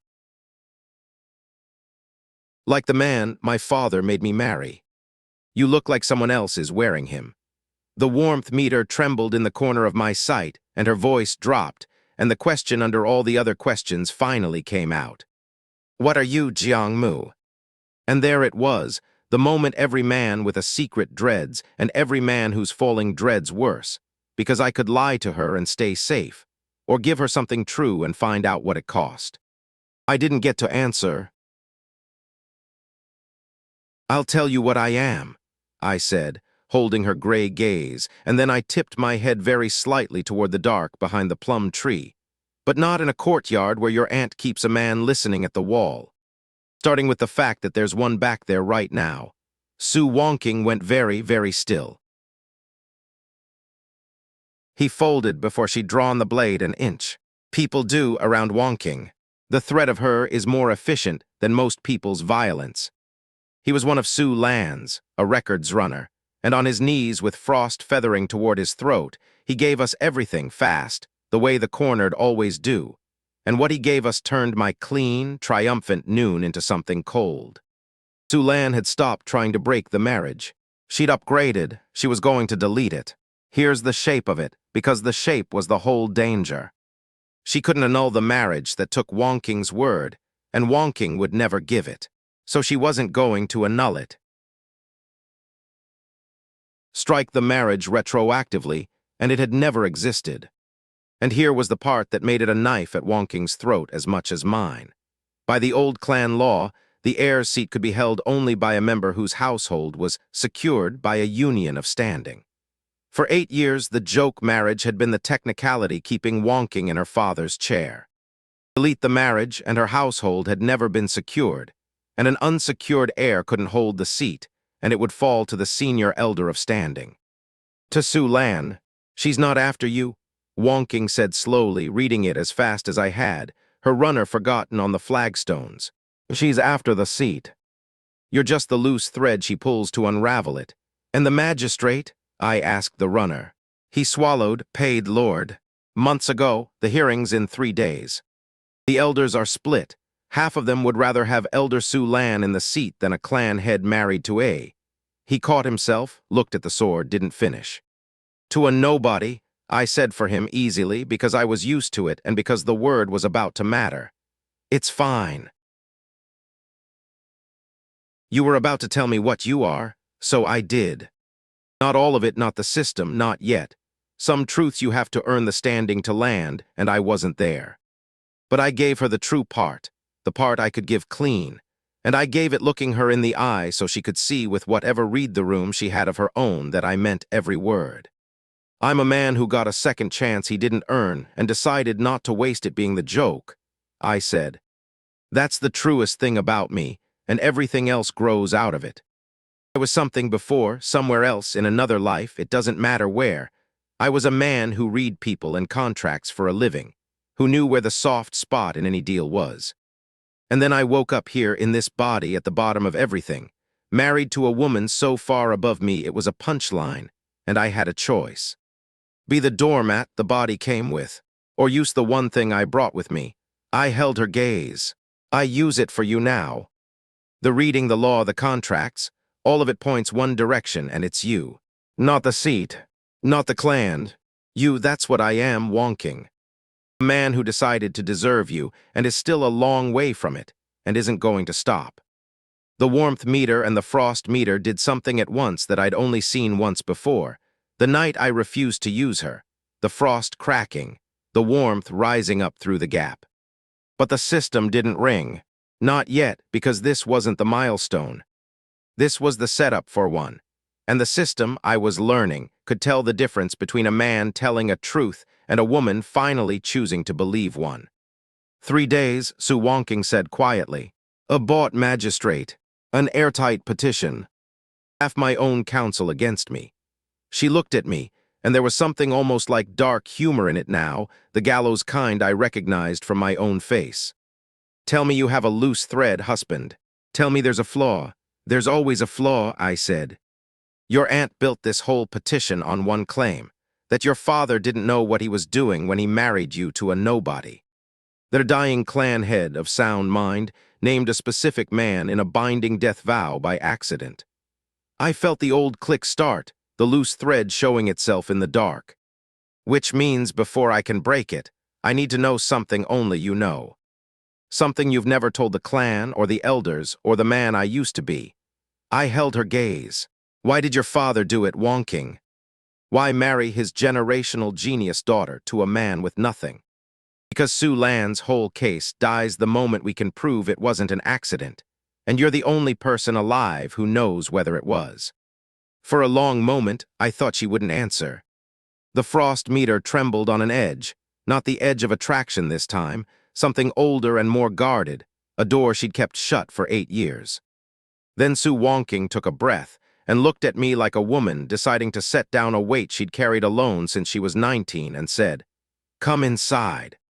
To my study, where Sue Lan's listeners can't reach.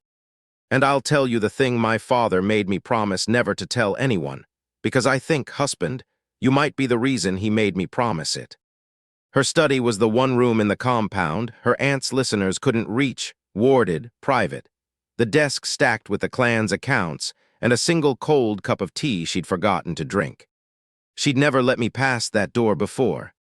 Tonight she closed it behind us, and stood with her back to it for a moment, gathering something, and then she told me the secret she'd carried alone for 8 years. "There is no Jiang debt," Sue Wonking said. "My father didn't owe your family anything. There was no old promise, no life saved, no bond between the houses. He made it up. All of it. The story the whole clan believes, that he honored an ancient debt by marrying me to the Jiang boy. He invented it on his deathbed, in front of witnesses, so the marriage would have a reason no one could question." I said nothing.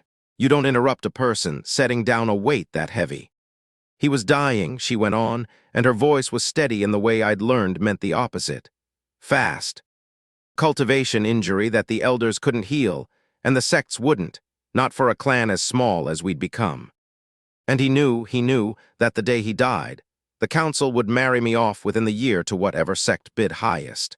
I was 19. I was already the finest sword talent in 3 generations.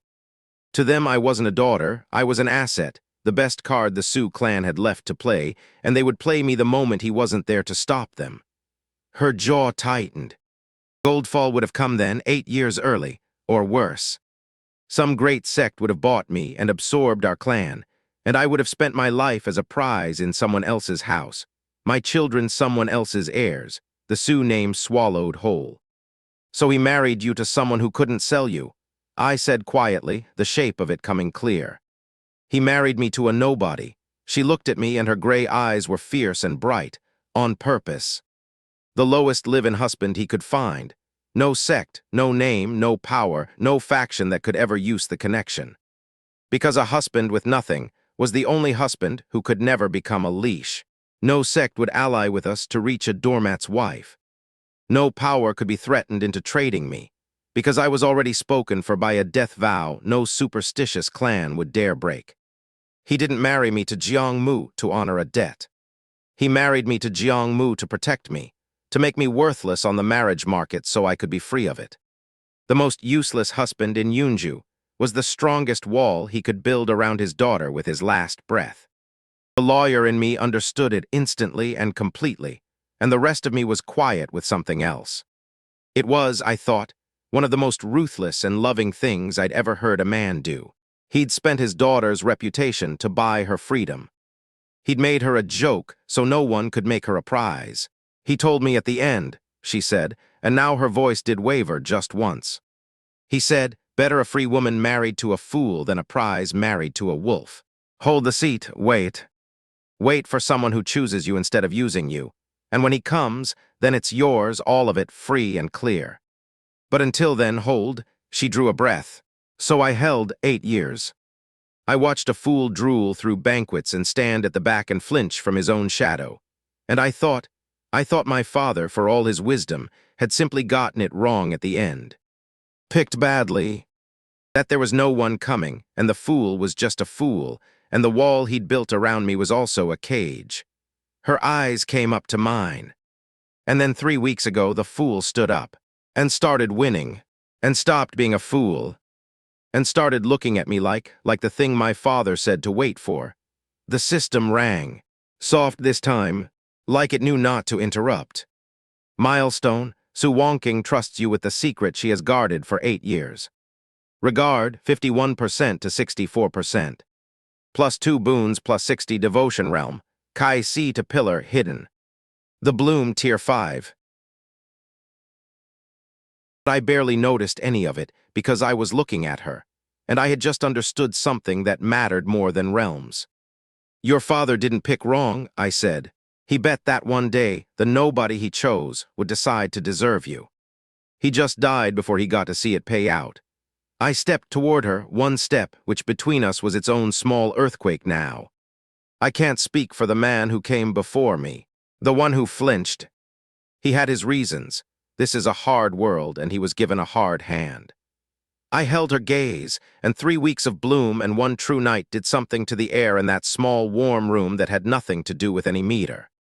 But I'm choosing you. Not the seat. Not the clan, you. And in 3 days, I'm going to walk into that magistrate's court and make your aunt hand you your father's chair with her own hands.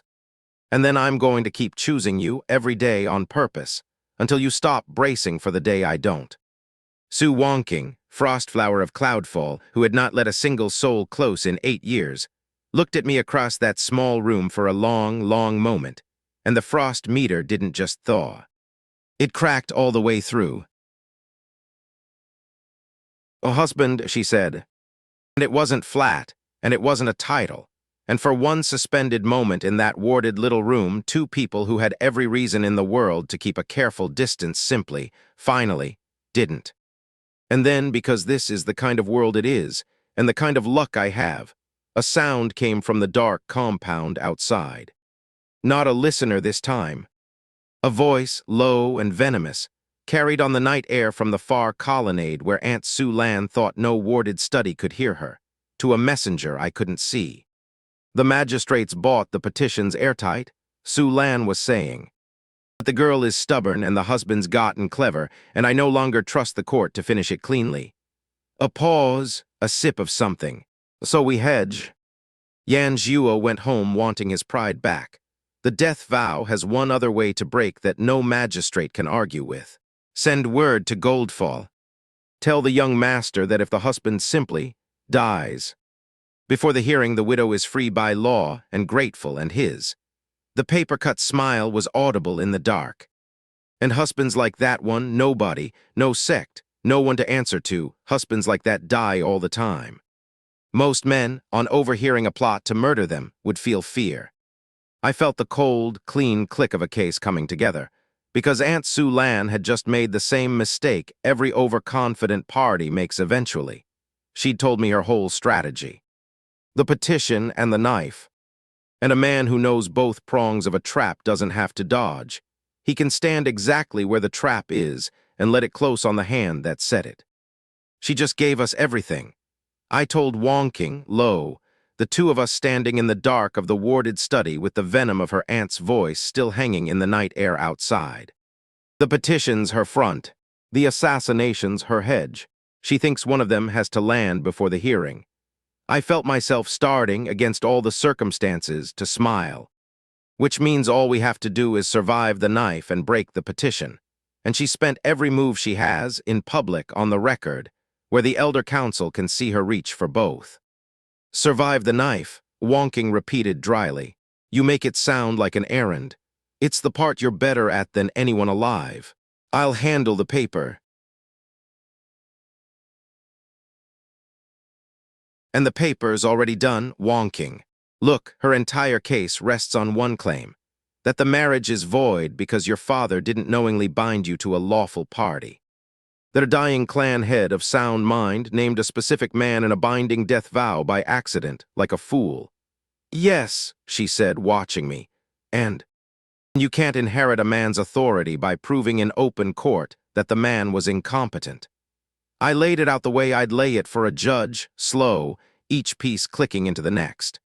Su Lan is about to stand before the magistrate and argue that the late clan head, her own brother, the man whose authority she's claiming to inherit when the seat falls to her, was not of sound mind when he made his final binding decree. That his death vow doesn't count because he didn't know what he was doing. I looked up. But if his death vow is void for incompetence, wonking, then so is every other thing he decreed on his deathbed, including the decree that named Su Lan as senior elder of standing in the first place.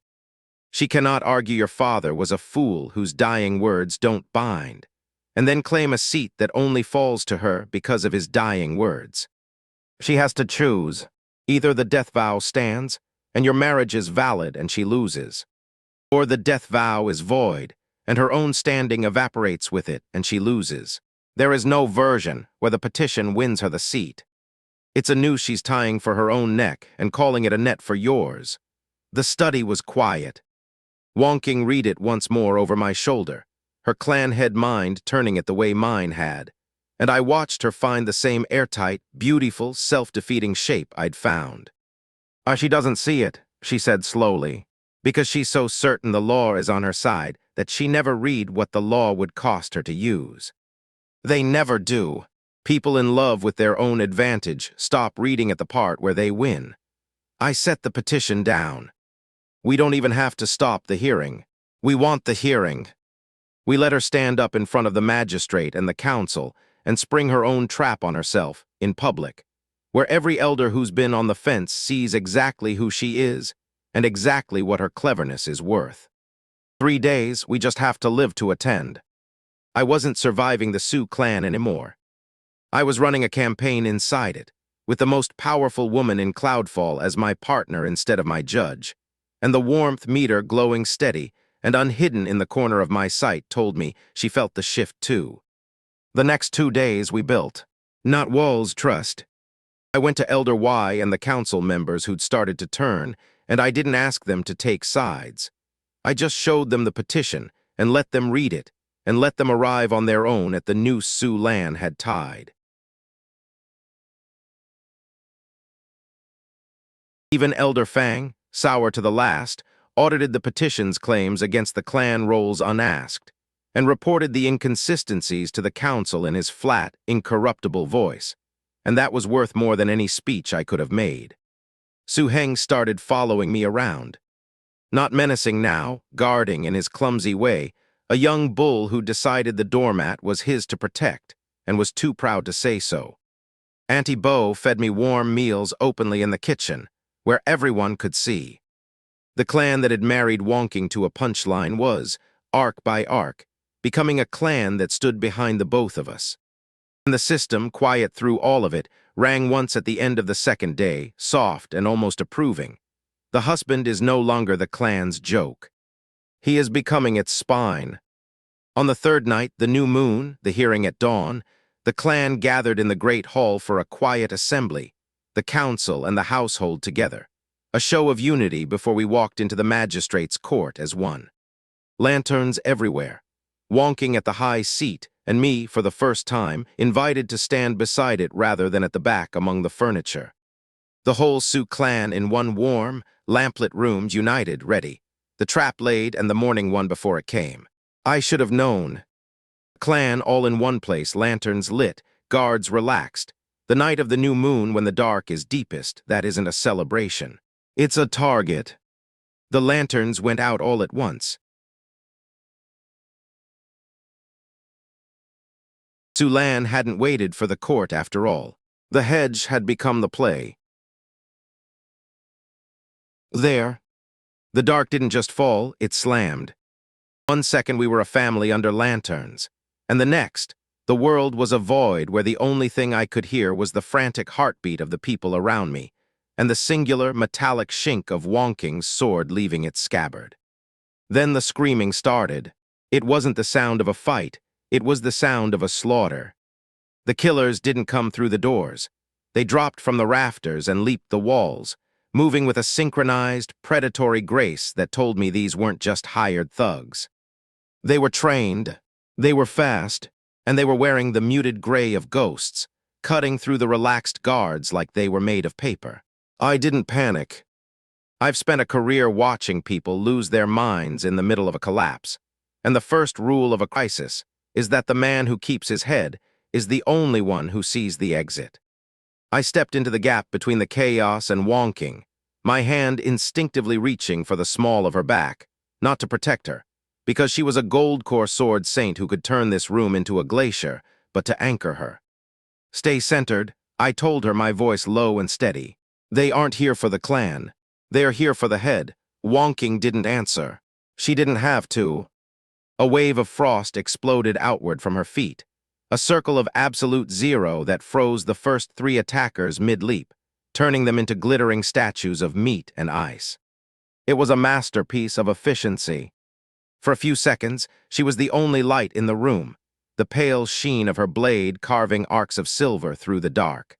But then the air changed. The temperature didn't drop, it curdled.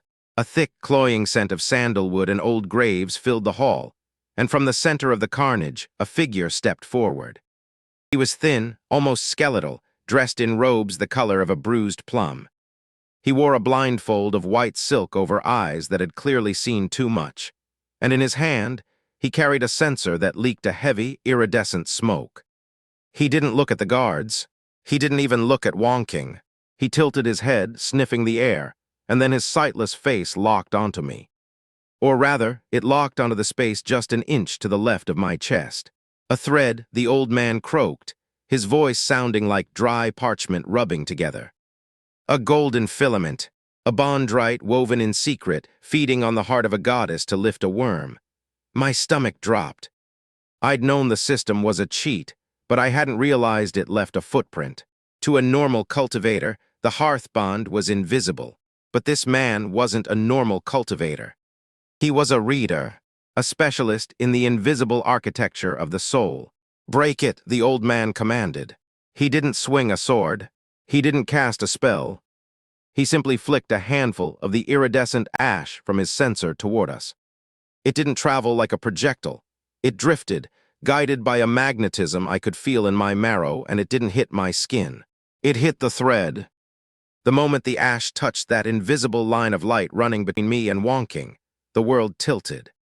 A sound like a violin string snapping under too much tension echoed inside my skull, and I felt a sudden, violent jerk in my chest, as if a hook had been slammed into my ribs and yanked backward. Warning, bond thread under external assault. Integrity, 82%. 71%, 64%. I gasped, my knees buckling. It wasn't a physical wound, but it felt like my very identity was being peeled away. And then I looked at Wonking. She had been mid-swing, her blade a blur of frost, but the moment the thread shuddered, she faltered. Her sword dipped. A flicker of genuine, raw pain crossed her face, a look of sudden, inexplicable vulnerability that she hadn't worn in 8 years. She didn't just stumble. She gasped, her hand flying to her chest, her eyes widening as she looked at me. She felt it. The realization hit me with the force of a landslide. I'd spent weeks thinking of the hearth bond as a one-way street, that I was the parasite and she was the powerhouse, that I was simply harvesting the dividends of her regard. But as the old man flicked more ash, and as the thread vibrated with a sickening, dissonant frequency, I felt the pull go both ways. The thread wasn't just a straw for me to drink from. It was a bridge. When the bridge shook, we both felt the tremor. When the bridge burned, we both felt the heat. The system had called it a bond, and I'd treated it like a bank account, but the reality was far more dangerous. We were tethered. Our spirits were braided together in a way that bypassed every ward and every realm of power. How is this possible? Wonking whispered, her voice strained. She tried to raise her sword again, but another flick of ash hit the thread, and she collapsed to one knee, a sharp cry escaping her lips. The old man smiled, a thin, lipless thing. The worm has found a way to lean on the goddess. A clever trick. But a bridge is only as strong as its weakest pillar. I do not need to kill the sword saint. I only need to shatter the anchor. He began to chant, a low, rhythmic drone that made the very air vibrate. With every syllable, the thread grew dimmer. The warm gold was turning a sickly, bruised purple. Integrity 45%, 31%. Critical failure imminent. Bond collapse will result in permanent devotion loss and spiritual trauma to both parties. I could feel the bloom receding. The clarity in my vision blurred. The strength in my spine began to wither. I was sliding back toward the doormat, back toward the joke, but it was worse than that. I could feel Wonking's spirit fraying. She was goldcore, yes, but this wasn't a fight of strength. This was a surgical strike on the only part of her that had actually opened up in nearly a decade. He wasn't just attacking me. He was using me to break her. I looked at her, really looked at her, and saw the terror in her gray eyes. Not terror of the killers, but terror of the void opening up between us. She was fighting the attackers with her sword, but she was fighting the old man with her soul, and she was losing because she didn't know what the thread was. She didn't know that the only way to stabilize the bridge was to put more weight on it. The lawyer in me started calculating. The system had told me that milestones paid devotion. It had told me that genuine regard was the fuel. Right now, the fuel tank was leaking, and the engine was stalling. If the thread snapped, we weren't just losing a cheat. We were losing the only honest thing either of us had ever found in this God-forsaken clan. I scrambled across the floor, ignoring the blades whistling over my head and the screams of the household, and threw myself toward her. I didn't have a sword. I didn't have a spell. I had a borrowed body and a desperate need to not be a joke anymore. I reached her just as the old man let out a final, piercing shriek of a note. The thread flared a violent, blinding white and then began to fray, the golden filaments snapping one by one. I grabbed her hand. Her skin was ice, but her grip was desperate, her fingers digging into my palm with a strength that would have crushed a lesser man's bones. I pulled her close, my forehead resting against hers, the chaos of the raid blurring into a background hum. Wonking, I choked out, the spiritual pressure making it feel like I was speaking underwater. Look at me as she looked. Her eyes were searching mine, frantic and wide. The thread is failing because it's just a gift. I told her, the words tumbling out. It's a debt. It's a right. It's not enough to just regard me. It's not enough for you to just not hate me. The old man raised the censer for the killing blow, the iridescent smoke coalescing into a jagged spear of void energy aimed straight for the center of our connection. You have to choose me, I whispered, my voice cracking. Not because of your father, not because of the clan, not because I'm the only one who doesn't want to sell you. You have to choose me right now or we both break. The spear of smoke descended. Wonking's grip tightened until I felt my knuckles pop.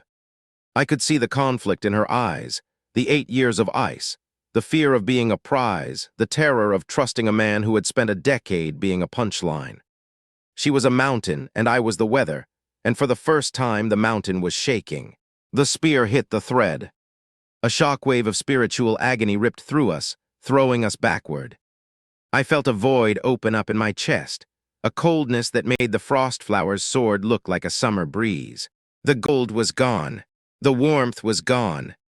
There was only a thin, gray umbilical cord left, vibrating with a frequency that sounded like a death knell. Bond thread integrity, 4%. System error, connection unstable. Manual override required. The world was a blur of gray ash and the smell of burnt sandalwood. I lay there, staring up at the rafters, feeling the hollow space in my chest where the warmth had been.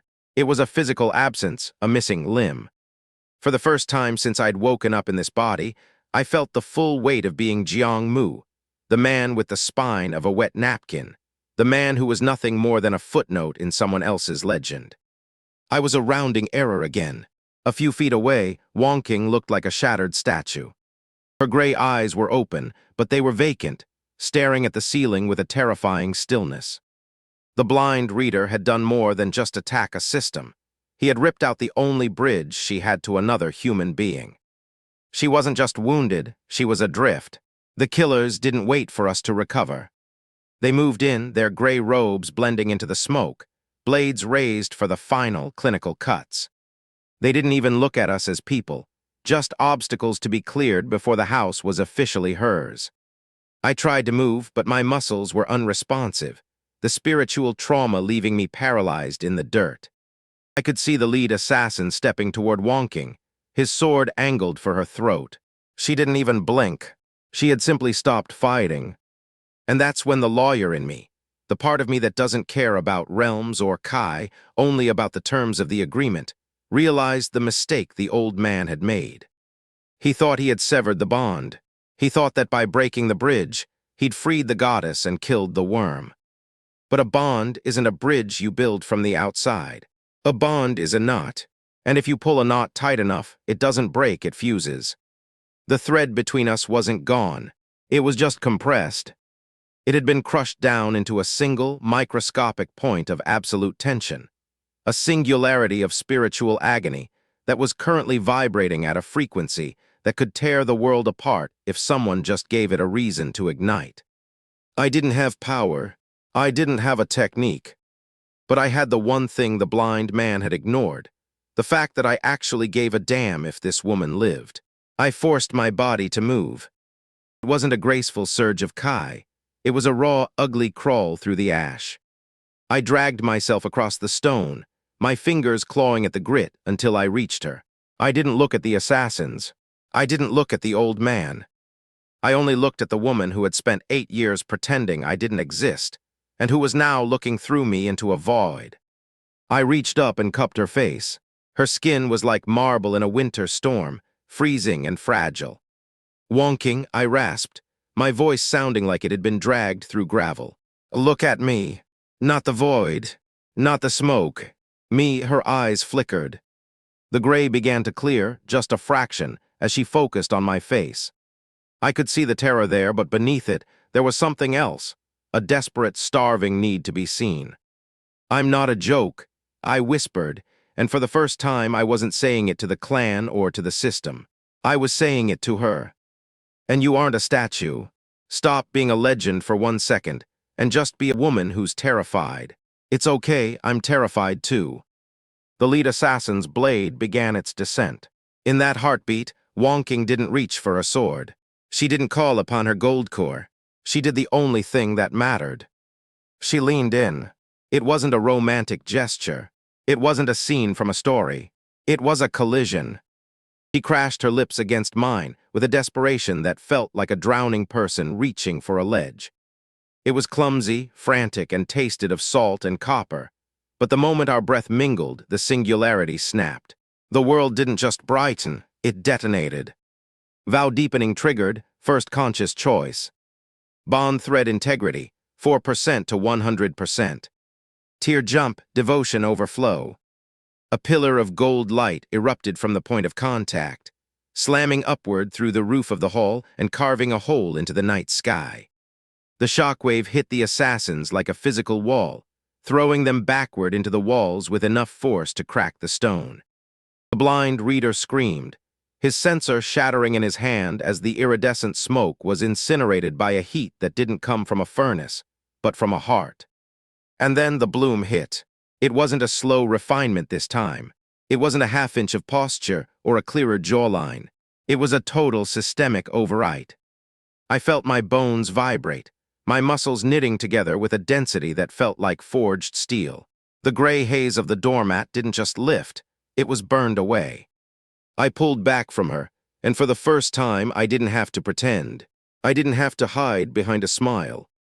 I stood up, and the movement was so fluid, so absolute, that the remaining killers actually stepped back in confusion. I wasn't just clearer, I was magnetic. The air around me seemed to thicken, my presence expanding to fill the hall until every eye in the room was locked on me, not because I was shouting, but because it was physically impossible to look away. My voice, when I spoke, didn't just carry, it resonated in their chests. You mentioned a worm, I said, looking at the blind man. The old man was trembling, his sightless eyes wide behind the silk. He wasn't looking at me with his eyes, he was feeling the thread. He could feel it now. It wasn't a filament anymore. It was a cable of gold, pulsing with a frequency that made his own spiritual base shudder. The bridge is back, I said, and I stepped forward. I didn't use a technique. I didn't need one. I simply reached out and gripped the air. The remaining iridescent smoke, the very essence of the severing spell he'd used to break us, didn't vanish. It reacted to the bond. Because the bond was now a closed loop, the energy he'd sent to break it had nowhere to go. It had been stored in the tension of the collapse, and now it was looking for a way home. I flicked my wrist, and the void energy rebounded. It didn't hit the old man like a punch. It hit him like a mirror.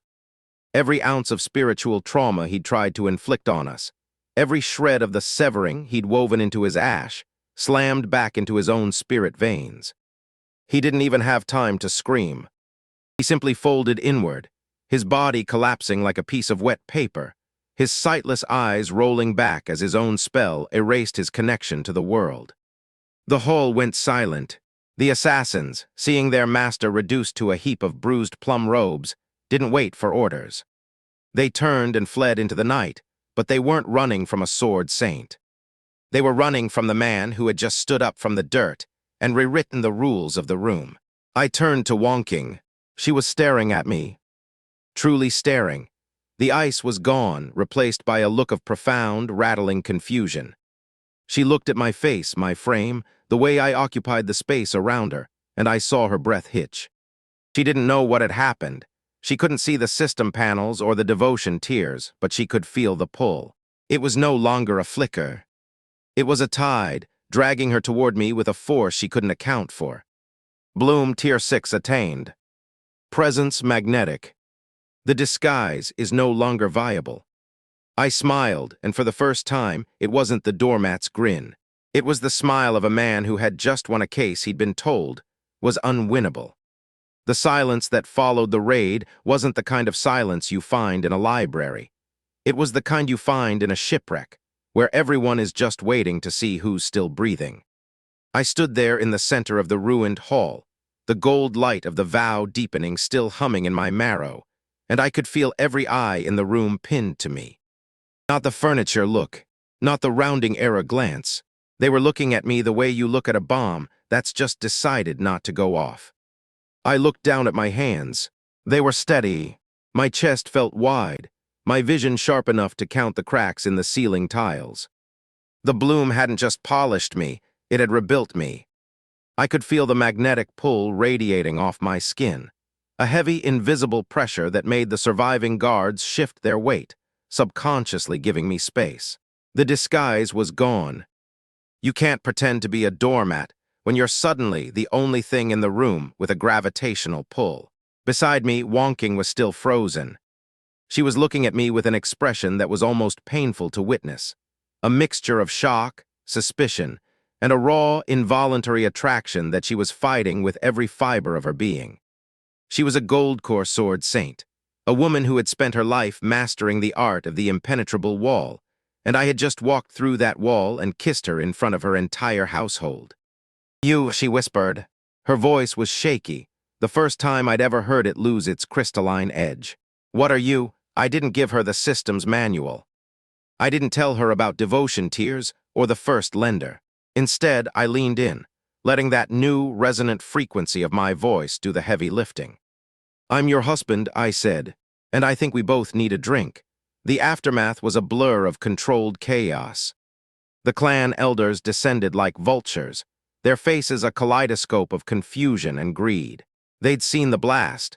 They'd seen the blind reader turned into a human origami project. They didn't know how I'd done it, but they knew the joke had stopped being funny.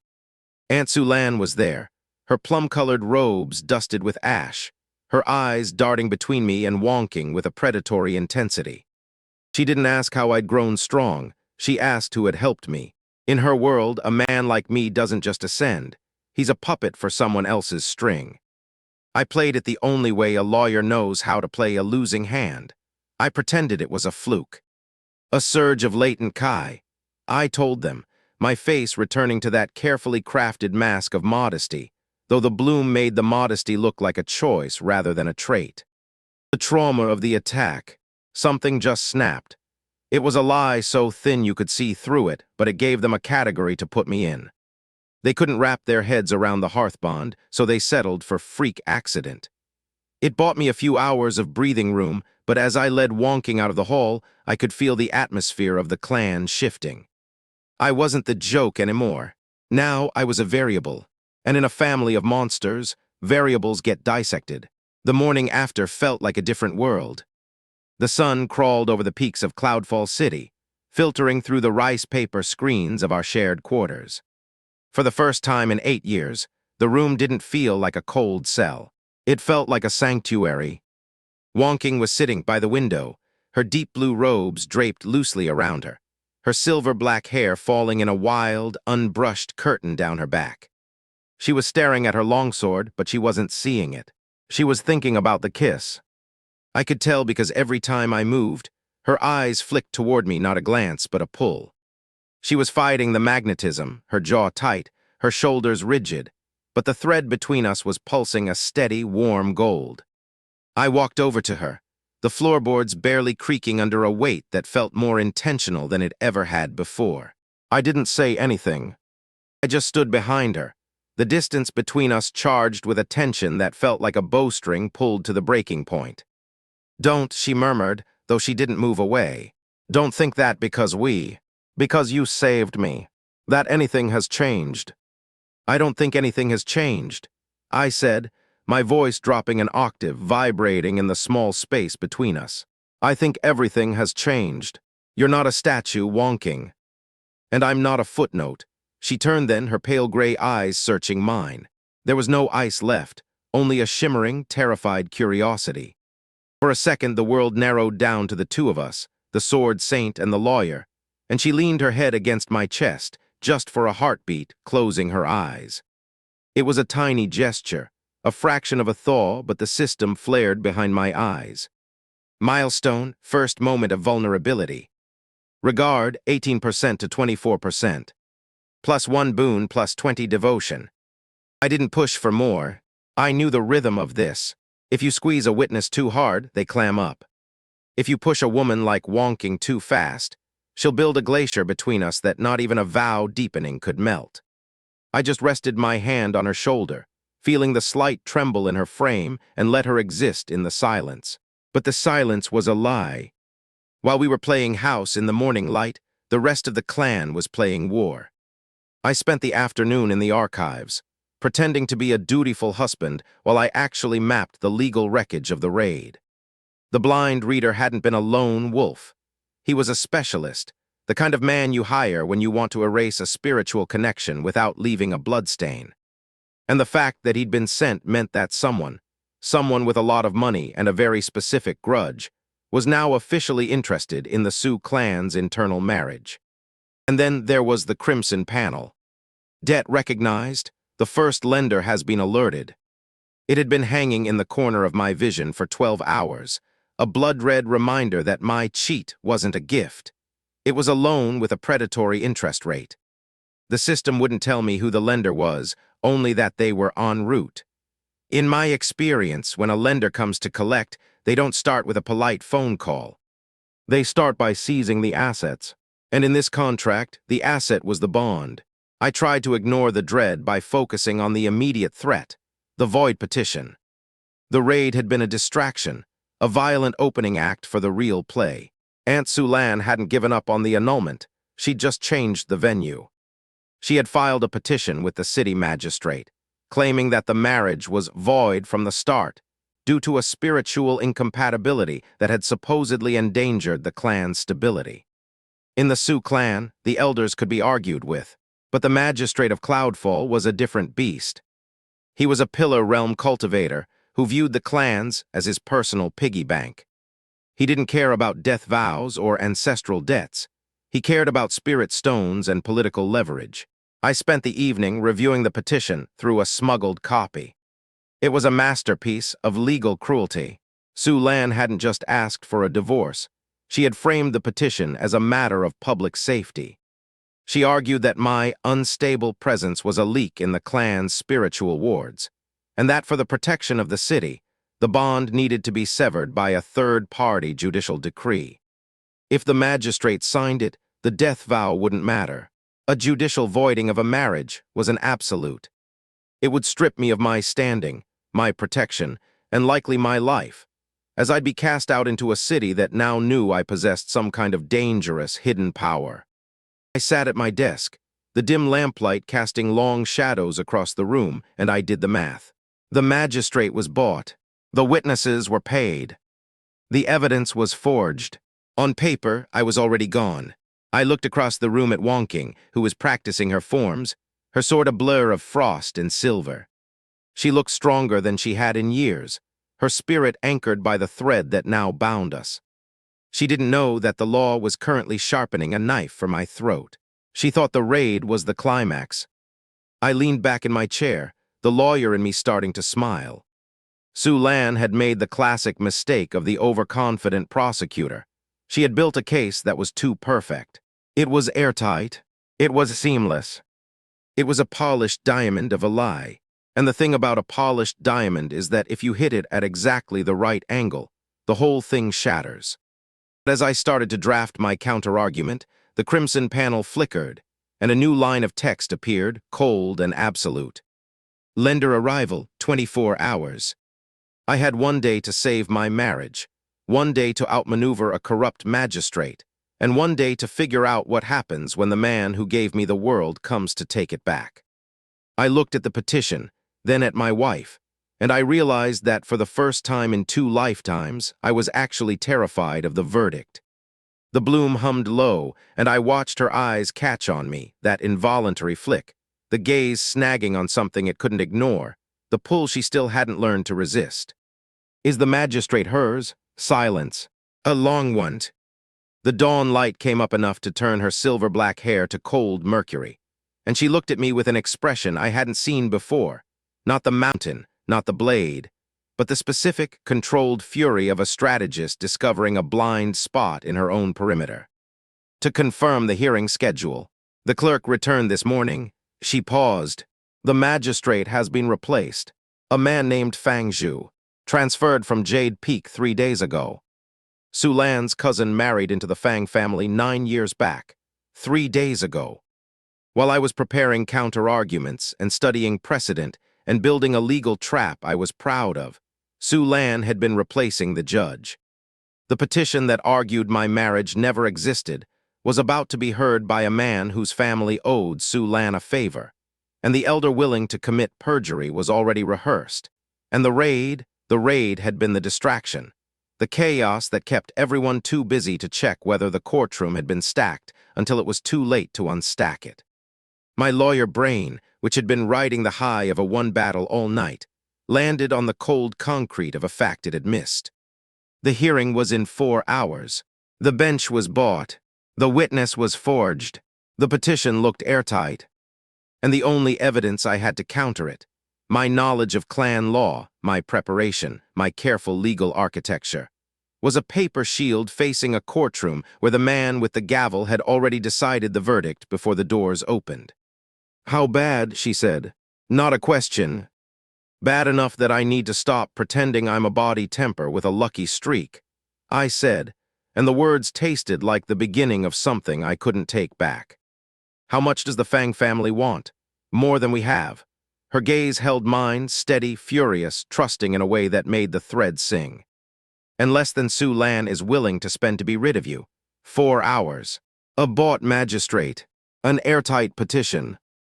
And a wife who was looking at me like I was the only man in Yunju who could find the crack in a wall that had been built without one. I was going to have to be. The magistrate's court in Cloudfall City didn't feel like a place of justice. It felt like a counting house where the currency was spiritual rank and the exchange rate was skewed in favor of the house.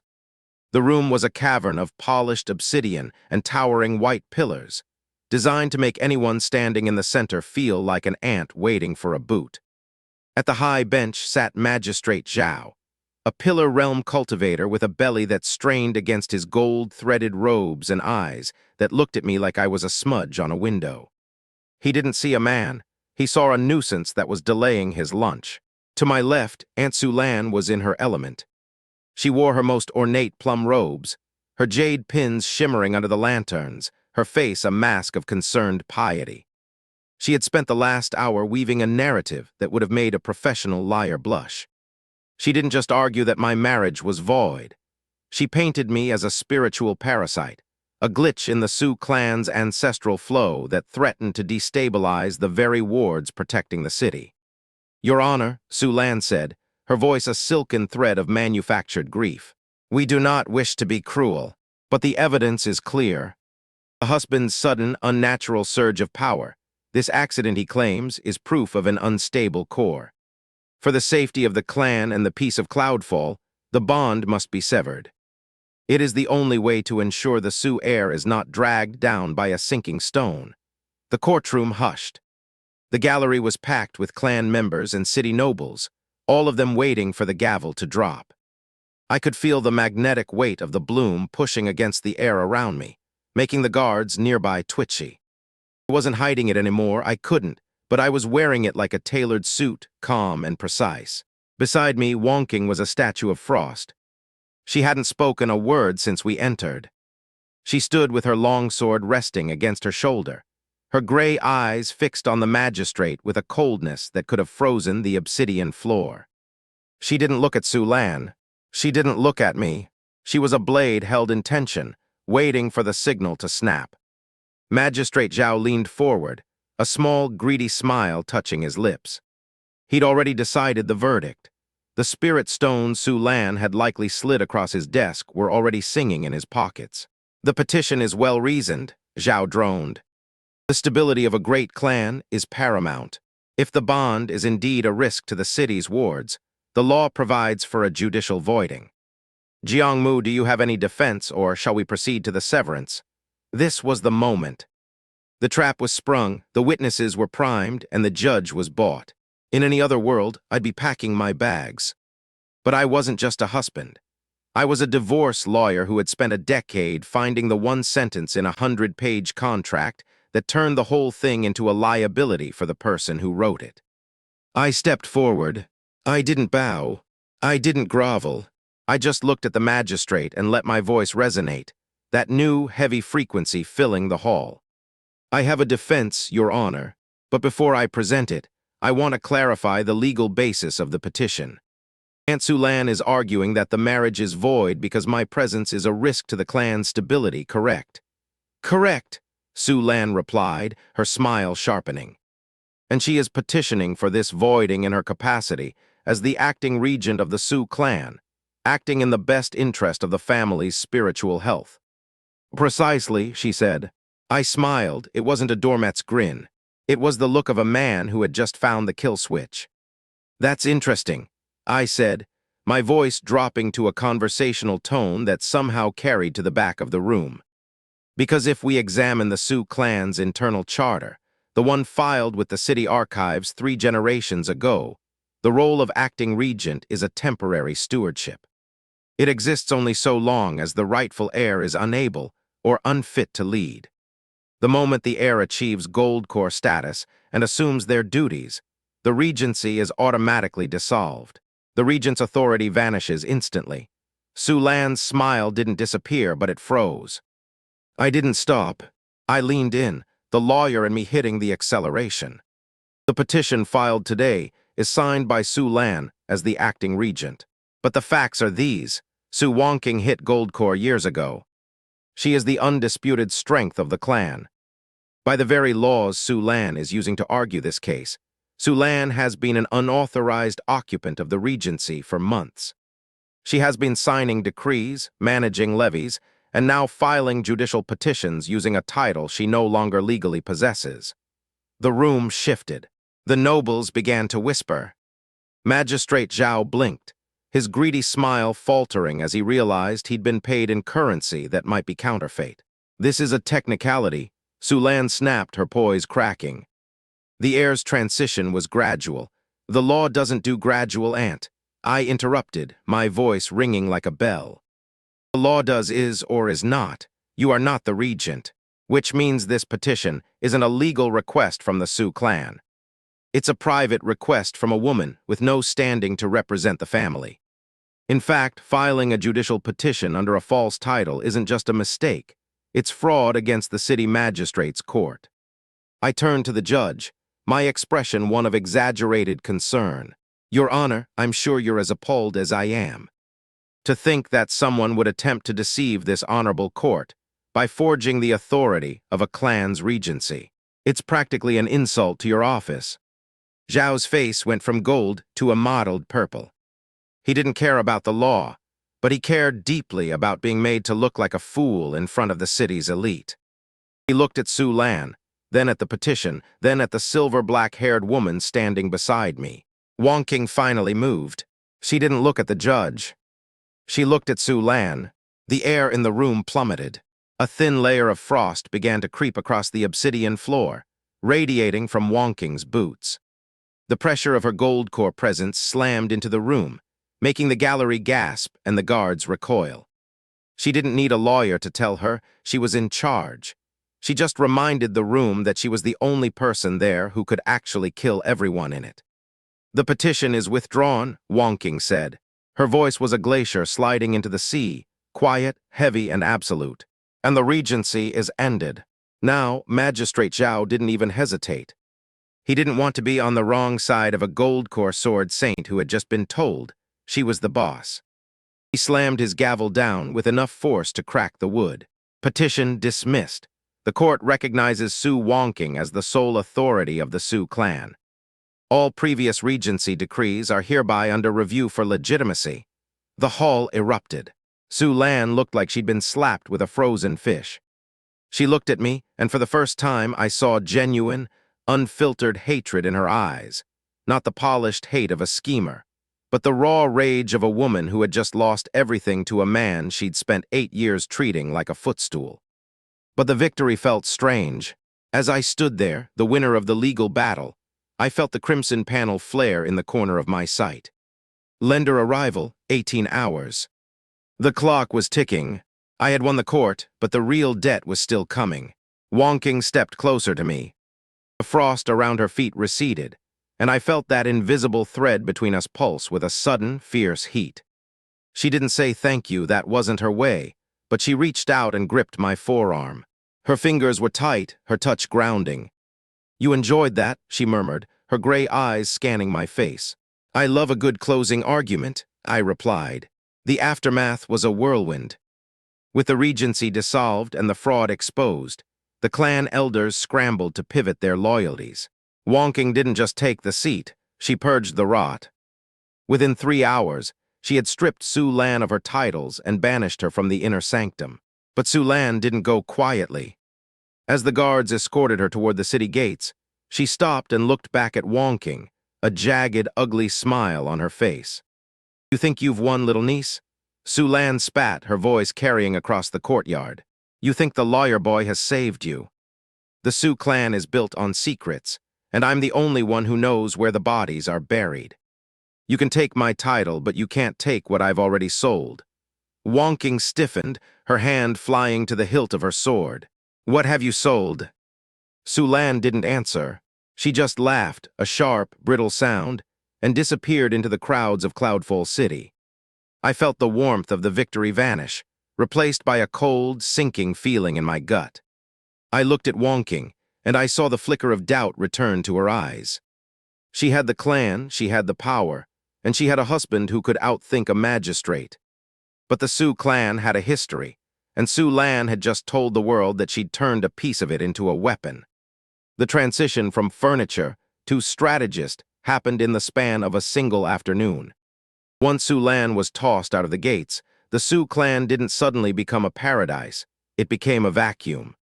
For years, the elders had been content to let a single woman hold the leash, and now that the leash had snapped, they were all fighting over who got to hold the pieces.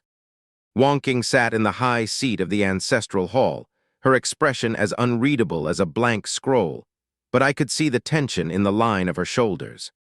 She was a gold-core sword saint, which meant she could split a boulder with a thought, but she had no idea how to handle a room full of middle-aged men arguing over grain quotas and spirit stone levies. They weren't attacking her with swords, they were attacking her with spreadsheets and tradition. The Northern Orchard's yield is down 12%. Elder Y droned, his voice like a slow leak in a tire. If we don't adjust the distribution to the outer disciples, the loyalty of the border guards will crater. We need a decree, clan head. Wonking looked at the scroll in front of her like it was written in a dead language. She was built for the duel, not the ledger. I was standing 2 steps behind her, out of the direct line of sight, but close enough to smell the ozone and frost that always clung to her robes. I didn't wait for her to ask. I stepped forward, the bloom making my presence a quiet, insistent weight in the room. The elders paused, their eyes flickering toward me. They didn't love me, they still saw me as a fluke, but they were starting to realize that I was the only person in the room who actually understood the math they were using to hide their embezzlement. The northern orchard isn't failing, I said, my voice steady and resonant. They're skimming. The silence that followed was a beautiful thing.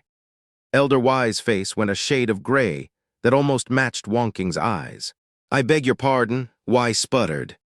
The yield isn't down 12%, I said, leaning over the table and tapping a specific line on the report. The reported yield is down. But if you cross-reference the transport logs from the western gate with the storage receipts in the lower vault, you'll find a discrepancy of 4,000 spirit stones.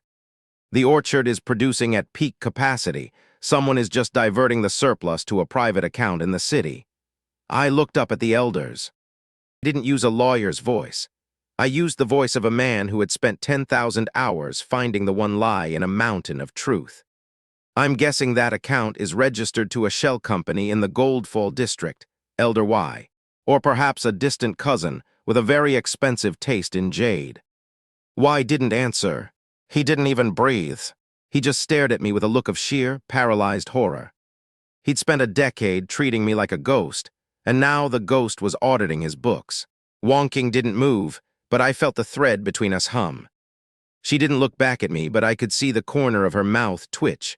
A microscopic movement, but for the frost flower of Cloudfall, it was practically a belly laugh. Elder Y, Wonking said, her voice returning to that crystalline, lethal edge. You have until sunset to return the stones. After that, I'll let my husband decide how we handle your accounting error. The man practically bolted from the room. The other elders shifted, their postures straightening, their eyes narrowing. They weren't bowing yet, but they were looking at me with a new, wary kind of respect. It wasn't the respect they give a warrior. It was the respect they give a shark that knows where the blood is. For the next 2 weeks, I became the invisible hand of the Sioux clan. Wonking was the face, the terrifying, beautiful goddess who kept everyone in line through sheer spiritual pressure, and I was the engine. I restructured the clan's internal economy, purged the ghost employees from the payroll, and settled a 3-generation feud between the armor smiths and the ore miners by rewriting their profit-sharing contract in a way that made it impossible for either side to cheat the other without alerting the other. I wasn't cultivating in the traditional sense. I wasn't spending 10 hours a day meditating under a waterfall, but I was growing. Every time I solved a problem that had baffled the elders for years, every time I smoothed over a political landmine before Wonking even knew it was there, I felt the system ticking. It wasn't a sudden burst of power, but a steady, compounding interest. Milestone, first recognition of utility by the clan council. Regard, 24% to 31%. +1 boon plus 25 devotion. The boon this time wasn't a physical change, but a mental one. A sharp, cold clarity settled over my thoughts, a cognitive acceleration that made the world feel like it was moving in slow motion. I could see the gaps in people's arguments before they finished the sentence. I could read the micro-expressions of a lying elder from across a courtyard. And then there was the bloom. I'd stopped wearing the drab, oversized robes of the live-in husband. I'd switched to a deep, understated charcoal silk that fit my frame with precision. I wasn't handsome in the way the young masters of the city were, flashy and polished, but I was becoming magnetic. It was a physical pressure, a gravitational pull that made people lean in when I spoke. I noticed it most with Wonking. She had stopped pretending I wasn't there. In the ancestral hall, she'd start to give an order, then pause, her gray eyes drifting toward me.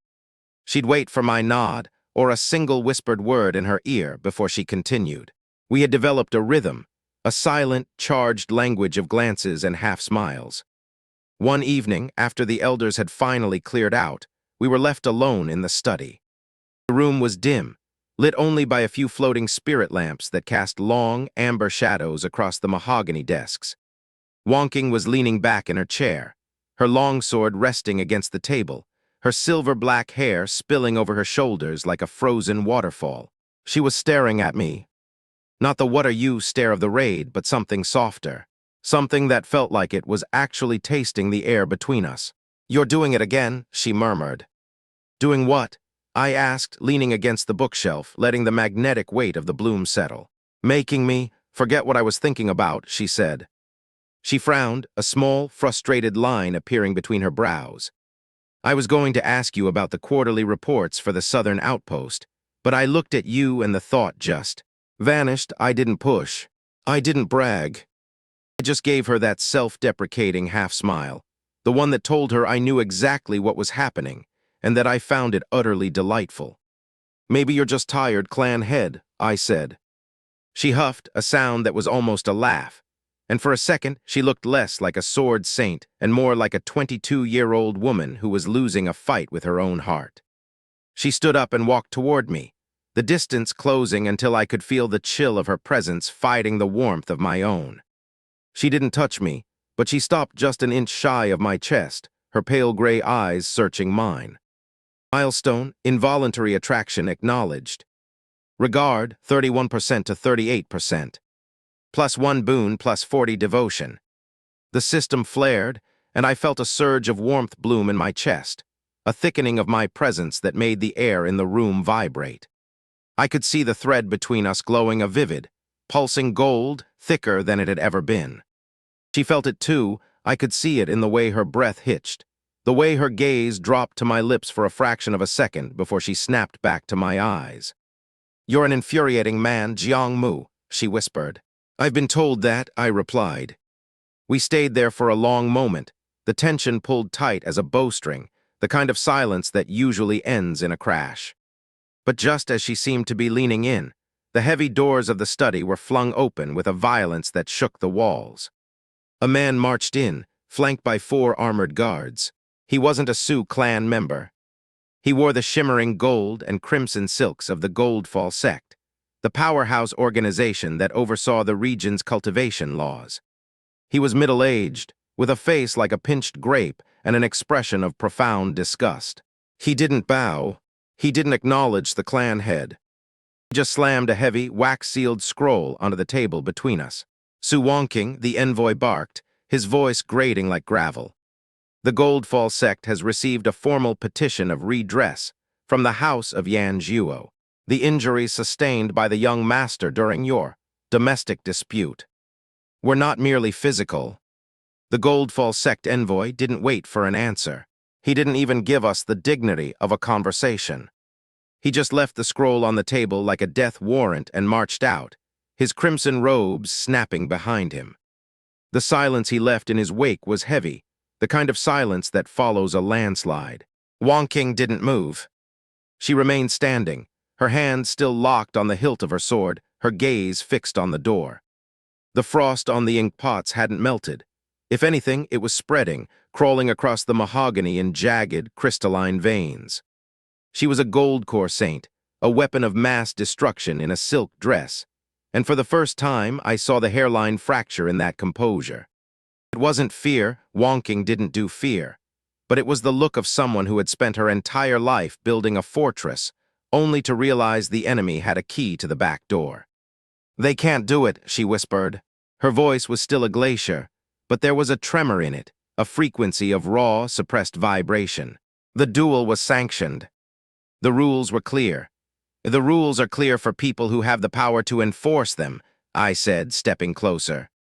I didn't touch her, not yet, but I let the bloom's presence wrap around her, a warm, steady anchor against the freezing storm of her aura. "The Yan family doesn't want justice, Wonking. They want a scalp, and since they can't take yours, they're coming for the easiest target in the house." She finally looked at me. The gray of her eyes was turbulent, a storm of silver and slate. "I will not give you to them. I would burn the Goldfall sect to the ground before I let them touch you." "I know you would," I said, and the lawyer in me felt a strange, tightening warmth that had nothing to do with the system.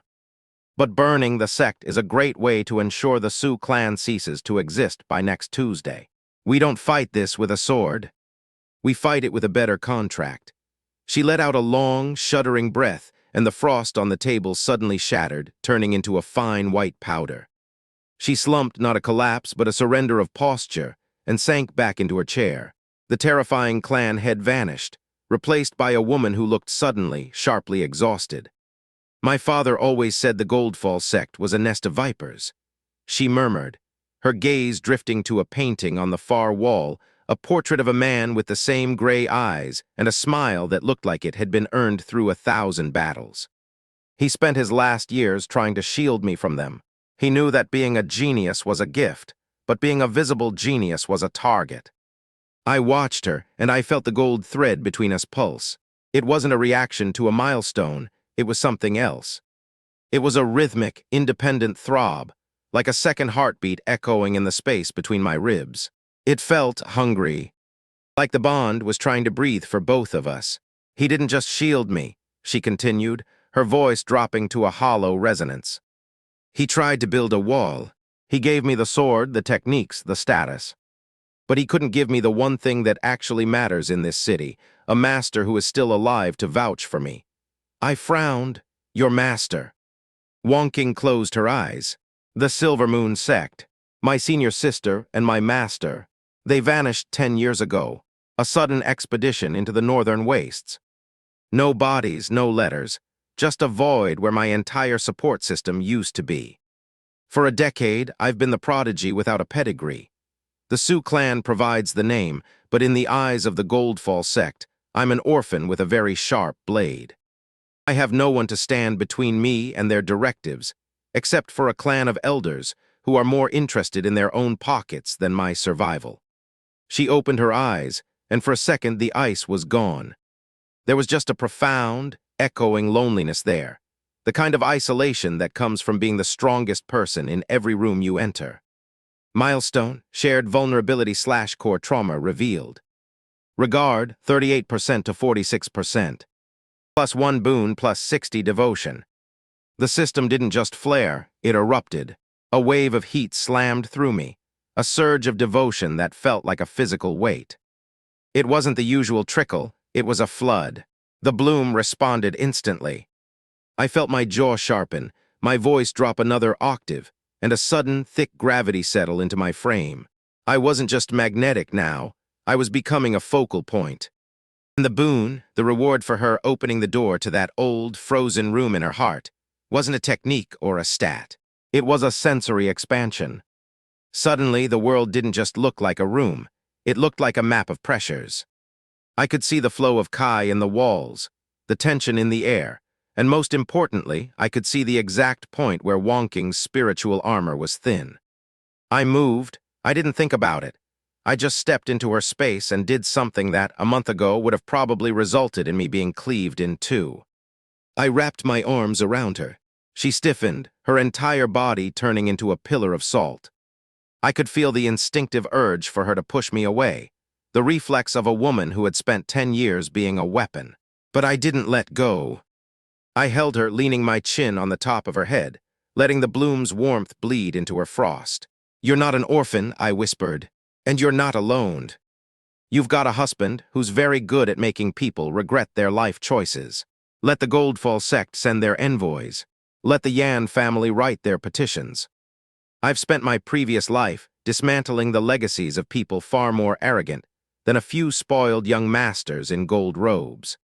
I felt her hand come up, hesitating for a heartbeat, before she gripped the back of my charcoal silk robe. She pressed her face into my chest, and I felt a single, hot drop of moisture soak through the fabric.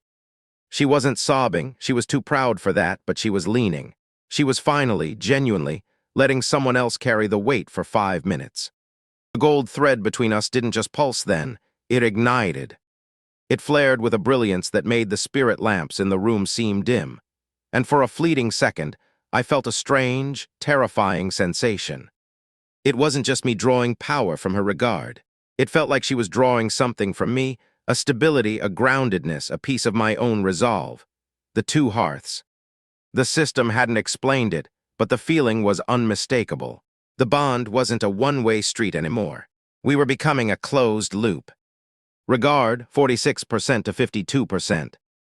Bond thread integrity, 88% resonance achieved. She pulled back slowly, her face still pale but her eyes clearer, the storm having passed into a steady, cold resolve. She looked at me, and for the first time the gaze wasn't assessing or confused.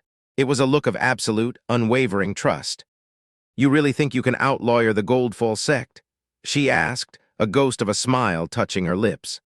"I don't think," I said, stepping back and adjusting my sleeves with a crisp, professional snap. "I know. First, we find the exact wording of the excessive force clause in the sect's code. Then, we find out which of the Yan family's subsidiaries are currently dodging their spiritual taxes to the city. By the time I'm done with them, they won't be asking for my head. They'll be paying me to stay quiet." For the next few days, we operated as a single unit. Wonking handled the optics, maintaining the image of the formidable clan head, while I went underground. I spent my hours in the city archives, digging through dusty scrolls and bribing low-level clerks with spirit stones. I wasn't just looking for legal loopholes, I was building a dossier. I discovered that the Yan family wasn't just arrogant, they were over-leveraged. They had spent the last 3 years inflating their assets to maintain their status in the Goldfall sect, borrowing heavily from private lenders to fund Yan Zhuo's lavish lifestyle. They were a house of cards held together by a few forged ledgers and a lot of bluffing.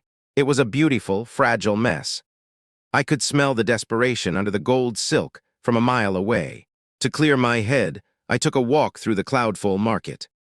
I needed to get out of the ancestral hall, away from the smell of old incense and the pressure of the pending legal war. I walked through the crowds, the bloom-making people instinctively part from me, their eyes lingering on my frame with a curiosity they couldn't quite place. I was the joke husband in name, but as I moved through the street, I felt like the only real person in a city of ghosts. I stopped at a street vendor's stall to buy a bag of roasted seeds, the simple, mundane act grounding me. The market was a riot of color, silks, spices, floating lanterns, and the constant chatter of merchants hawking low-grade spirit pills. That was when I felt it, a sudden sharp chill. Not the clean, crisp frost of Wonking's power, but something old, something stagnant. If you want to make a clan strong before a great sect comes to crush it, you don't drill the guards harder. You find resources, and in a cultivation world, resources mean one thing above all others: a place where the world's power pooled long ago and got left behind. The Sioux clan had one. They'd just never been strong enough to open it. "The Hollow Vault," Wonking said, spreading an old map across the study desk. "My father's grandfather sealed it. A pocket realm in the Frostmere Range, a place where a vein of spirit energy was capped and left to ripen for 200 years. The clan's emergency reserve, pills, stones, a cultivation spring, and according to the records, a sword manual my line hasn't been able to read since we lost the strength to enter." She tapped the seal glyph drawn at the map center. "It opens only to a Sioux of Gold Core or above, keyed to our bloodline. For a decade, there hasn't been one. Now there are 2 of us strong enough, and a dying elder, Grandmother Sioux Yu, who needs the spring's waters or she won't see the winter. So we go," I said. "Heal the elder, take the reserve, come back strong enough that Goldfall thinks twice. And the sword manual might be what lets us stand against a nascent Trelm sect at all," she finished. "Yes, we go." We didn't go alone, and the reason we didn't is a young woman named Mei Lin, who I'd like to introduce properly because she becomes important, and because she is the first person in this story who liked me on sight, which after a month of being furniture was its own small miracle. Mei Lin was Sioux Outer Clan, a cousin so far down the bloodline she barely counted, which meant the clan had never bothered to look at her, which meant she'd spent her life as a scout and a courier and a finder of paths, learning every range and ruin in 50 miles because nobody important was watching her do it. She was 19, quick, brown from the road, with a grin like a thrown knife, and not 1 ounce of the deference the inner clan wore like a uniform. When Wonking introduced me as her husband, Mei Lin looked me up and down, snorted, and said, "You're the doormat who lawyered Aunt Sue Lan into suing herself." Heavens, finally somebody fun married in, and I decided on the spot that I would walk into fire for her. "She's the only one who can find the vault entrance," Wonking said. "The Frostmere shifts. The path is never twice the same." Mei Lin's the best reader of broken ground in the clan. "The only reader of broken ground in the clan," Mei Lin corrected cheerfully, shouldering her pack. "Because reading broken ground doesn't come with a fancy title, so none of the precious inner clan darlings ever learned. Their loss. Come on, husband, clan head, let's go open a tomb." The Frostmere was 3 days out, and they were good days, and I mentioned that because there weren't going to be many more good ones for a while.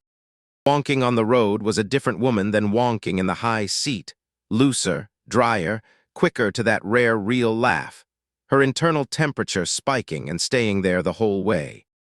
Mei Lin kept up a running commentary that treated my Goldcore and Wonking's legend as mild inconveniences to be teased rather than feared.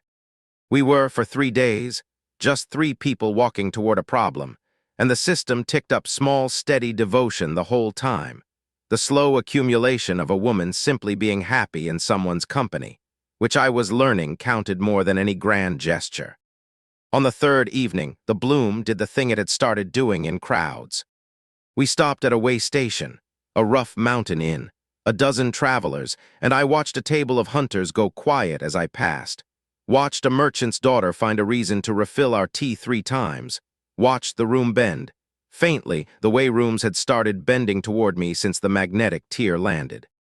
I didn't enjoy it the way I had at first. I'd learned what it did to Wonking. "You're scowling," I murmured to her, because the warmth meter had gone spiky and hot. "I am not scowling. I am a clan head observing a room."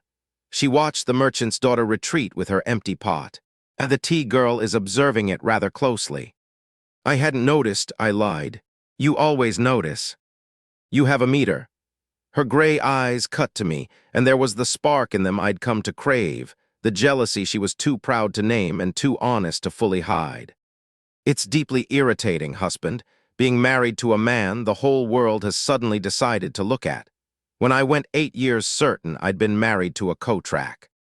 "For what it's worth," I said low just for her, "the meter only reads one person. The whole room can look. I checked a long time ago whose looking actually moves it. I let her see I meant it. It's yours, all of it. The rest is just weather." The warmth meter flared, and Mei Lin, across the table, made a loud, retching noise and said, "I will sleep in the stable, thank you, if this is the journey," and Wonking threw a dumpling at her, and for one more night we were happy.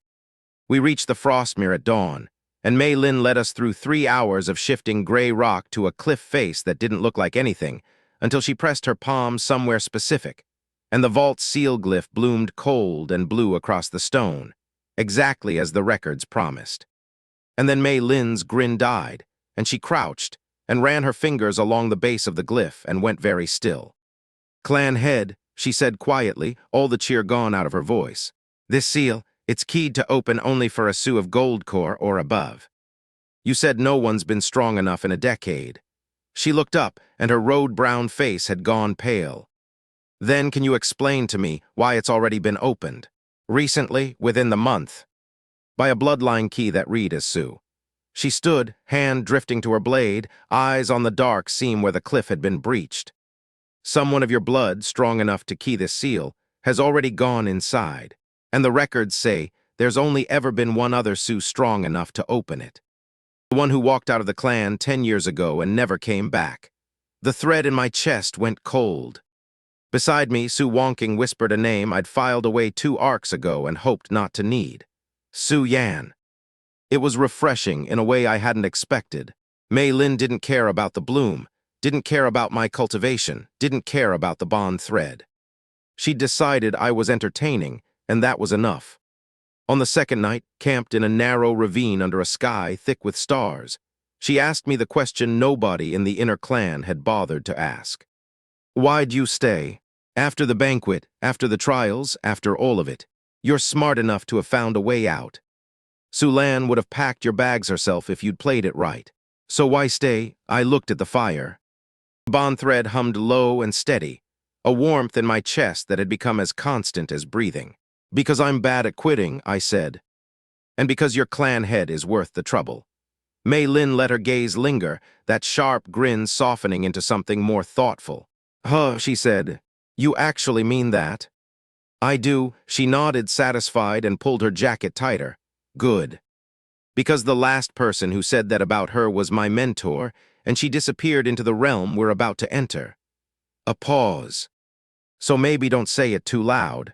The place might be listening. The third day brought us to the Ashfall Ridge, and the ridge brought us silence. The landscape changed like someone had flipped a switch. The rolling scrubland gave way to jagged black stone, volcanic glass formations that jutted from the earth like broken teeth. The air grew thin and cold, and tasted of old iron. Mei Lin's chatter dried up. She moved slower, checking the ground, reading wind patterns with a focus that stripped years of playfulness off her face. The entrance to the ancestral realm was carved into the base of a cliff that looked like it had been split by a giant's axe. A vertical crack in the black stone, wide enough for two people abreast, framed by ancient Sioux clan seal characters that glowed a dim, sullen amber. Wonking stood before it, her hand raised, Kai gathering at her fingertips in a tight, controlled spiral. The seal responds to the clan head's bloodline, she said. It hasn't been opened since I sealed it 3 years ago. She pressed her palm to the stone. The amber characters flared, brightened, and then stuttered. The light didn't bloom into the clean, full-spectrum glow of a freshly broken seal. It flickered uneven, like a lamp running low on oil. The stone beneath her hand was warm, not the warmth of a sealed gate waiting to open. The warmth of a gate that had been opened recently and was still cooling down. Mei Lin dropped into a crouch, her hand going to her knife, her eyes scanning the ridge above us with the precision of someone whose survival instincts had just kicked into overdrive. Wonking pulled her hand back and stared at the stone. The seal characters were cycling, but not in the reset pattern of a dormant gate. They were in the reseal pattern, the sequence a gate ran after it had been closed again. Someone had opened this realm, entered it, and sealed it behind them. That's not possible, Wonking said, and a sudden fissure appeared in the composure and command I had always known her for. It was fear. The seal is blood-keyed. Only a Sioux clansman of the direct line can. She stopped. Her eyes went cold, and not the usual cold. The kind of cold that comes from a realization you don't want to have. Sulan, she whispered. I looked at the gate, at the stuttering amber light, at the warm stone. Sulan had stolen the secret realm coordinates before her exile. But coordinates weren't a blood key. Coordinates just told you where the door was. To open it, you needed Sioux blood, direct line, the same lineage that ran in Wonking's veins. Which meant either Sulan had found a way to forge the blood key, or she wasn't the only Sioux who wanted this realm opened. Mei Lin appeared at my elbow, her voice barely above a breath. Someone's inside, and the seal's cycling down. Whoever it is, they went in less than 2 days ago. She looked at me, then at Wonking, and her knife-edge grin was gone, replaced by the flat, serious expression of a scout who just found tracks she didn't like. If we go in after them, we're walking into whatever they left for followers. The amber characters pulsed once, weak and uneven, and somewhere deep inside the black crack of the entrance, I heard a sound, distant, muffled, but unmistakable. A low, grinding rumble of a formation engaging. Not a welcome, not a warning. A trap springing to life in the dark ahead of us, set by someone who'd already gone through the door. The air inside the hollow vault didn't feel like air. It felt like breathing cold silk.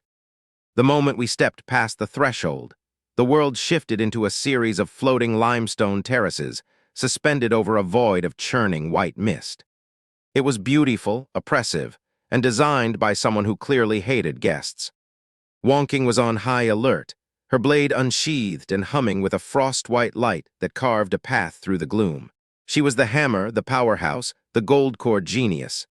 But as we moved deeper, it became clear that the vault wasn't designed to be beaten by raw power. It was a series of logic gates made of spirit energy, a puzzle box of ancient Sioux clan paranoia. The first trap hit us 20 minutes in. We stepped onto a bridge of translucent jade that looked solid enough to support a mountain. But the moment Mei Lin's boot touched the center, the jade didn't break, it inverted. The gravity flipped, the bridge became a ceiling, and the mist below became a crushing weight pulling us upward into a void of jagged obsidian spikes. Wonking reacted instantly, her sword carving a crescent of ice to anchor us, but the formation was adaptive. Every time she struck the air to create a platform, the spikes shifted, mirroring her movement, closing the gap with a geometric precision that made my skin crawl. She was fighting a mirror that knew her every move before she made it. "Stop," I yelled, and for the first time I didn't sound like a husband asking for a favor. I sounded like a man who had spent 10,000 hours finding the one clause that ruins a deal. I wasn't looking at the spikes. I was looking at the pattern of the jade tiles we just left. My lawyer brain, the part of me that could spot a fraudulent signature from across a room, started mapping the flow. The trap wasn't a combat encounter, it was a contract. The formation had a set of terms. If X movement occurs, then Y response is triggered. Wonking was providing the X, and the vault was delivering the Y with a vengeance. "The bridge isn't the floor, Wonking," I shouted over the roar of the mist. "It's the trigger."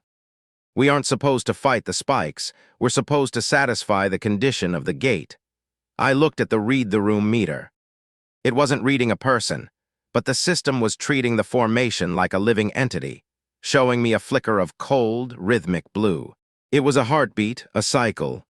"Step back to the third tile from the left," I commanded. "And don't strike. Just stand there. Wait for the pulse." She didn't hesitate. She trusted me with a level of instinct that would have made the old Jiangmu faint from the sheer shock of it. She leaped back, her robes snapping in the wind, and landed exactly where I'd told her. For 3 heartbeats, the obsidian spikes hovered inches from her throat, vibrating with a lethal hunger. Then the blue pulse hit its peak, the gravity snapped back to normal, and the bridge solidified into a path. Wonking landed softly, her sword still humming, but she looked at me with an expression that was less clan head and more genuinely baffled. "You read the formation," she said, her voice low. "I read the loophole," I replied, giving her a small, knowing grin. Ancient architects are just like modern lawyers. The temperature didn't just climb, it spiked. There was a new kind of heat there, not just the pull of the bloom, but a budding respect for the man who could see the invisible lines of the world. But the vault wasn't done with us. As we descended into the lower galleries, the atmosphere grew thick, smelling of ozone and old blood. The path narrowed into a corridor of white stone, and that's where the guardian appeared. It wasn't a man or a ghost. It was a frost-scale chimera, a beast of pure condensed kai that looked like a nightmare carved from a glacier. It was the size of a carriage, with eyes like frozen sapphires and claws that left trails of rime on the floor. It didn't roar. It let out a high-frequency shriek that shattered the nearby crystals and sent a shockwave of cold through my marrow. This wasn't a puzzle. This was a fight. Wonking stepped forward, her blade becoming a blur of silver and blue. She was a whirlwind, a master of the sword, but the chimera was fast, faster than anything she'd faced in the training halls of Cloudfall. It moved like liquid ice, sliding under her guard and launching a strike that nearly took her shoulder off. I didn't have her power. I didn't have her speed. But I had the bond. As the beast lunged again, I felt the thread in my chest ignite. I didn't think, I just moved. I stepped into the gap, not to block the blow, because I'd be a red smear on the floor if I did, but to synchronize. I felt the resonance of Wonking's kai through the bond, the exact frequency of her frost edge. Now I roared, and as I moved to her flank, I didn't use a sword. I used the devotion I'd stored, channeling a burst of raw, refined presence. The bloom's magnetism turned into a physical pressure. It wasn't an attack, but it was a distraction, a sudden heavy gravity that made the chimera's head tilt for a fraction of a second. It was the only opening she needed. Wonking didn't miss the beat. She pivoted on her heel, using my position as the axis, and drove her blade upward through the creature's chest in a single, devastating arc of white light. The beast froze mid-shriek, the frost spreading from the wound until it became a statue of ice, which then shattered into a million shimmering shards. We stood there in the sudden silence, both of us breathing hard back to back. For the first time, we weren't a protector and a protected, or a genius and a joke. We were a unit. I could feel her through the thread, her heart racing, the adrenaline, and a surge of something so genuine it made the system scream in my head. Milestone, first combat synchronization with Sue Wonking. Regard, 18% to 26%. +2 boons, +30 devotion. Bloom, Tier 2 refinement active. I felt the shift immediately. It wasn't a sudden change, but a deepening. My voice felt a half-step lower in my throat. The way I held my shoulders felt more natural, more grounded. I could feel the world narrowing, focusing on me. And I knew that if Wonking looked at me right now, she wouldn't just see a man who'd improved. She'd see someone who belonged beside her. She did look. She turned her head, her gray eyes scanning my face. And for a moment, the Ice Queen mask didn't just slip, it vanished. She looked at me with a raw, unsettled curiosity, as if she were seeing a stranger who had just stepped out of a fog. "You're not just reading the room anymore, are you?" she asked, her voice sounding slightly breathless. "I'm just getting good at the paperwork," I whispered. Mei Lin cleared her throat loudly, looking between us with a mixture of amusement and genuine concern. As much as I love the romantic tension of a frozen wasteland, we still have a dying grandmother to save and a manual to steal. "Can we move it along?" Wonking snapped back to attention, the mask sliding back into place, but the warmth in her eyes lingered. We pushed deeper, the air growing warmer as we approached the heart of the realm, the prize chamber where the spirit spring and the lost manual were kept. We reached the final set of doors, massive slabs of white gold etched with the history of the Sioux clan. But as we approached, the same feeling I'd had in the market returned. The air felt wrong. The silence was too heavy. Mei Lin stopped dead, her hand flying to her blade. "Wait," she whispered. "Do you smell that?" I sniffed. It wasn't the smell of the vault. It was the smell of expensive incense and scorched earth. "Someone's already here," I said. We stepped through the doors into the great prize chamber, and the sight that met us stopped the breath in my lungs. The chamber was a cathedral of light, centered around a pool of shimmering, iridescent water. But the pool was no longer pristine. Standing around the perimeter of the spring were 6 figures in midnight black robes, their presence like ink blots on a white canvas. They weren't Sioux clan. They weren't ghosts. They were professional raiders, the kind of high-level mercenaries that sects hired when they wanted something stolen without leaving a fingerprint.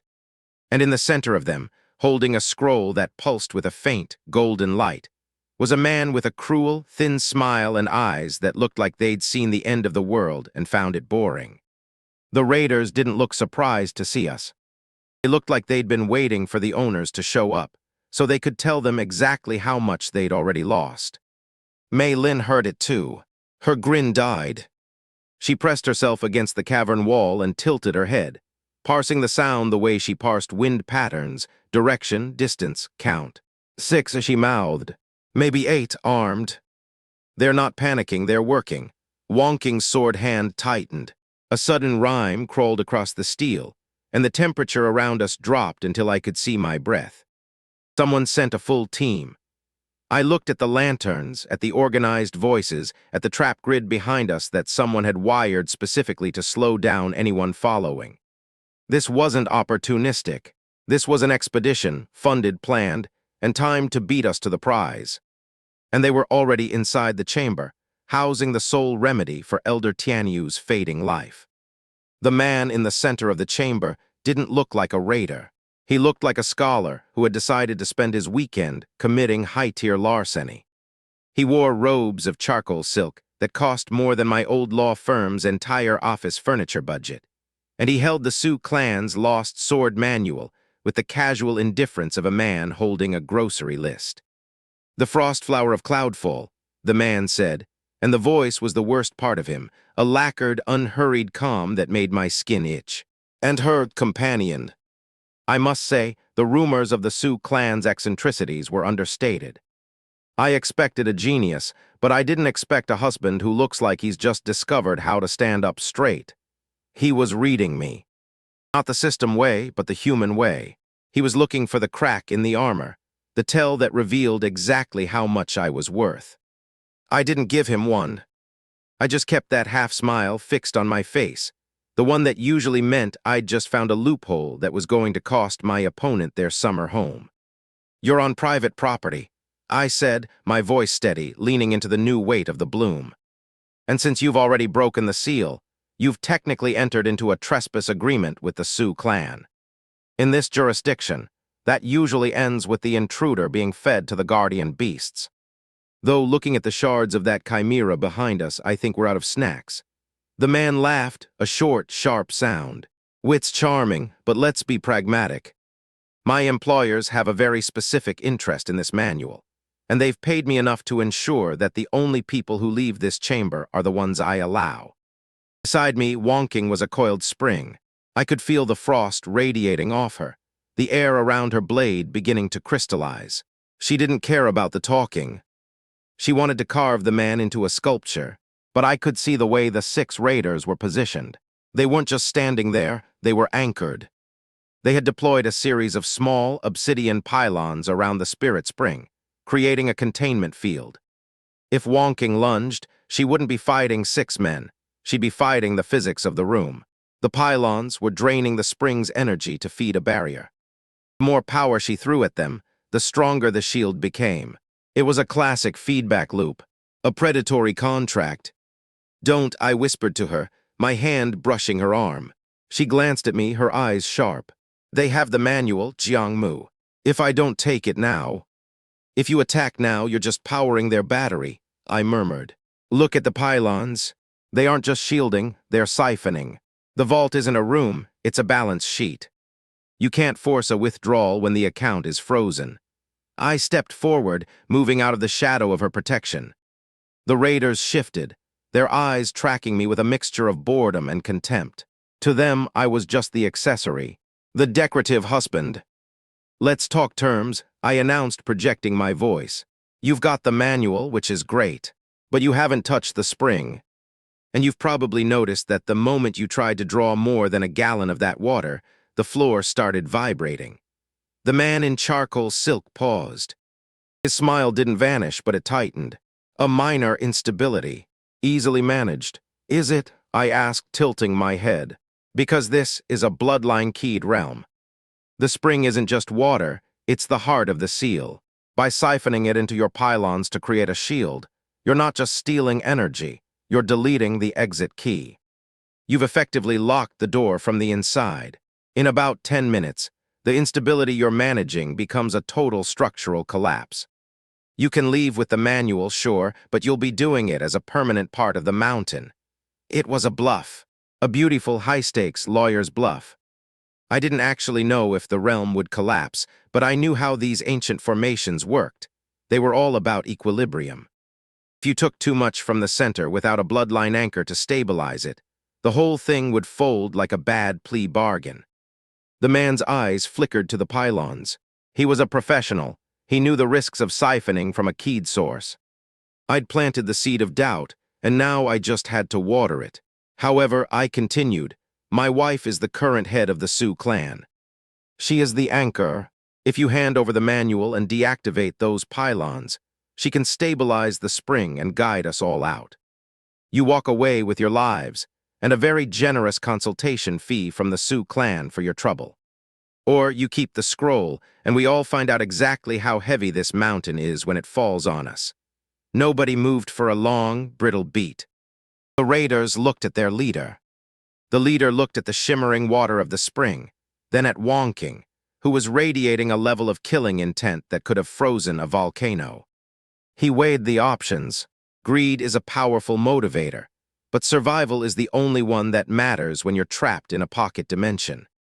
"You're a very persuasive man, husband," he said, his voice lacking its previous warmth. He flicked his wrist, and the golden scroll slid across the floor toward us. "A deal, then. Deactivate the siphons, and we'll vacate the premises." As the raiders retreated and the pylons dimmed, the tension in the room snapped. Wonking stepped forward, retrieved the manual, and for a moment the world seemed to stop. I didn't realize I was doing it until I felt her hand on my chest. She wasn't looking at the scroll. She was looking at me. The adrenaline of the fight, the synchronization of the combat, and the victory of the gamble had stripped away the last of the distance between us. The temperature didn't just rise, it spiked into a fever. A surge of genuine, unfiltered admiration flooded through the bond, a heat so intense it pinned me in place. Wonking's gaze dropped to my lips, her expression an unreadable mix of confusion and a hunger that had finally bypassed her logic. She was the ice goddess, the gold-core genius who had never wanted anything she didn't choose. And right now, she looked like she was choosing me. She leaned in. I could smell the faint scent of winter plums and ozone.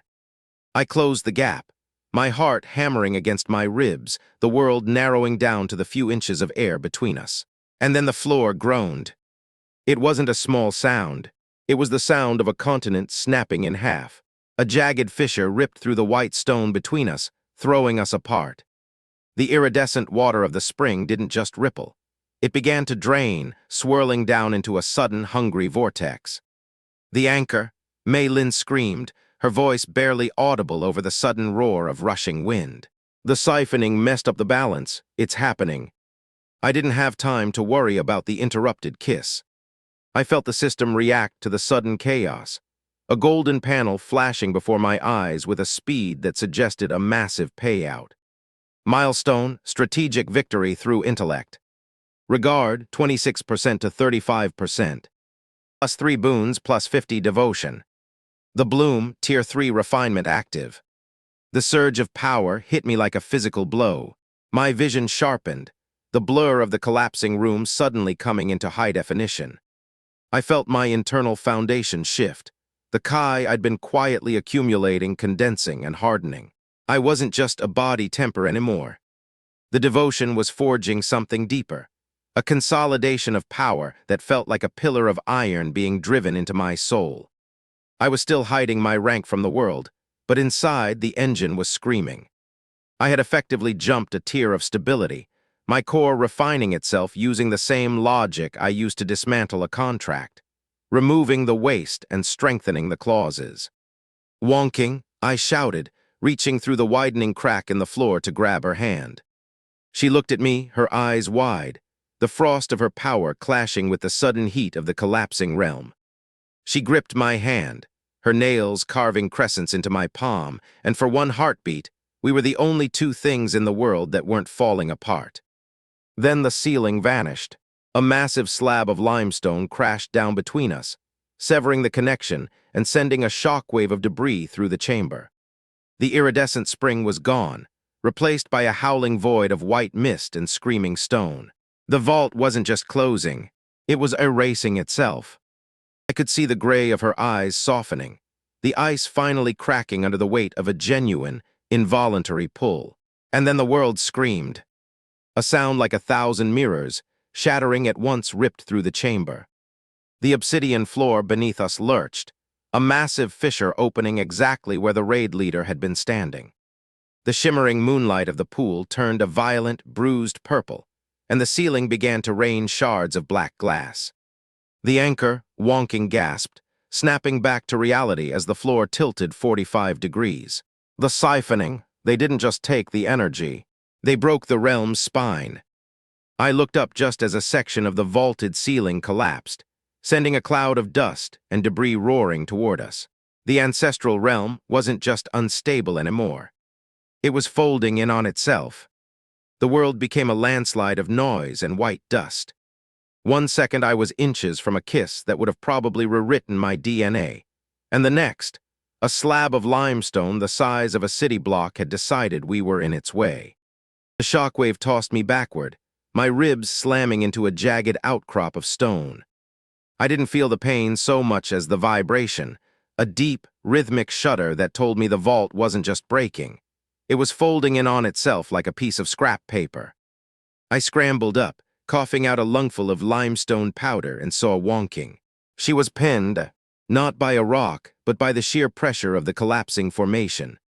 The air had turned into a solid wall of crushing gravity, pinning her against a remnant of the prize chamber's wall. Her sword was out, carving a desperate dome of frost around her, but the ceiling was coming down in jagged sheets, and the dome was cracking. Jiang Mu. "Get back," she screamed. I didn't get back. I stepped in.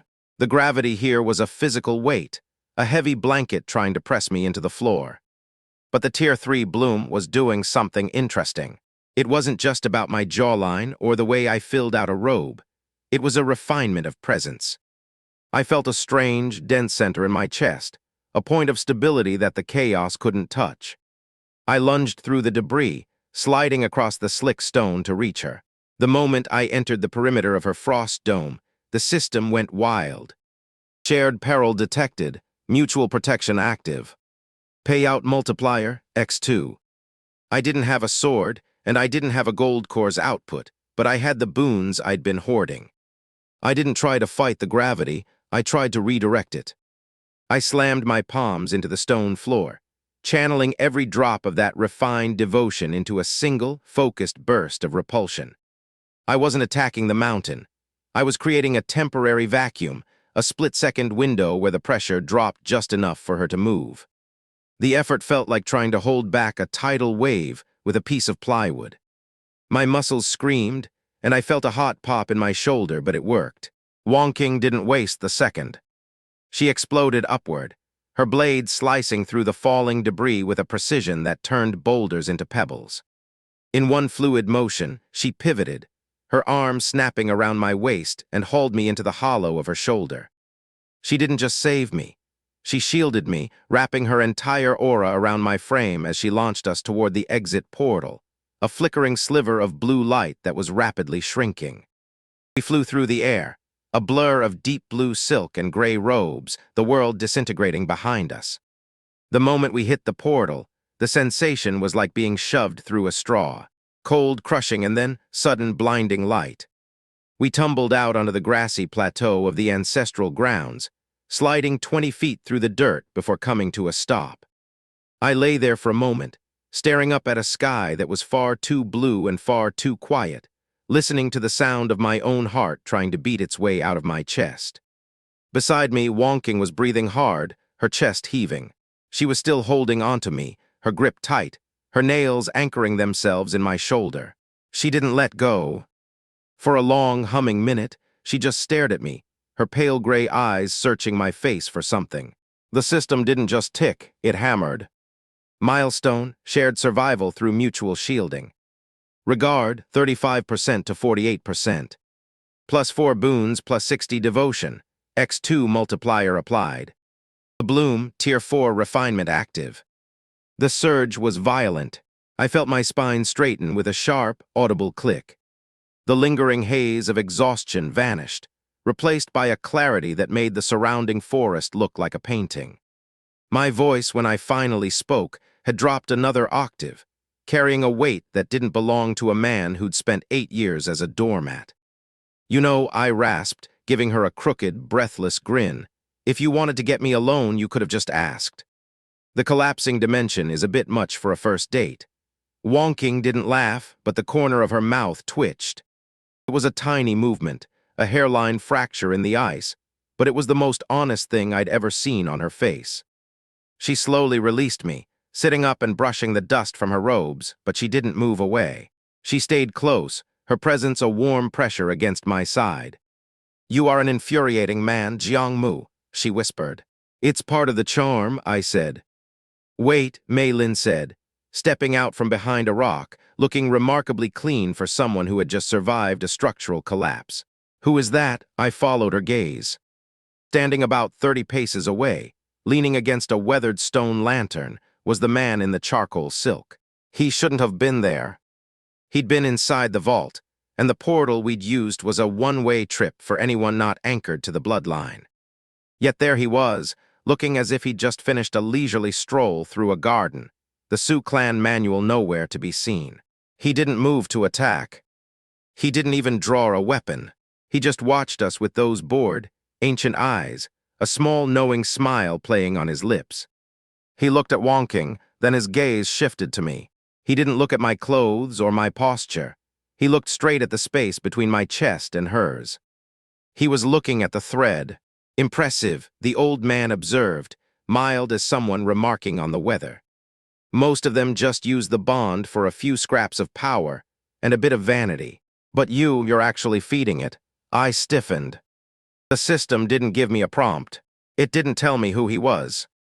But the way he spoke, the casual familiarity with the mechanics of my life, made the hair on the back of my neck stand up.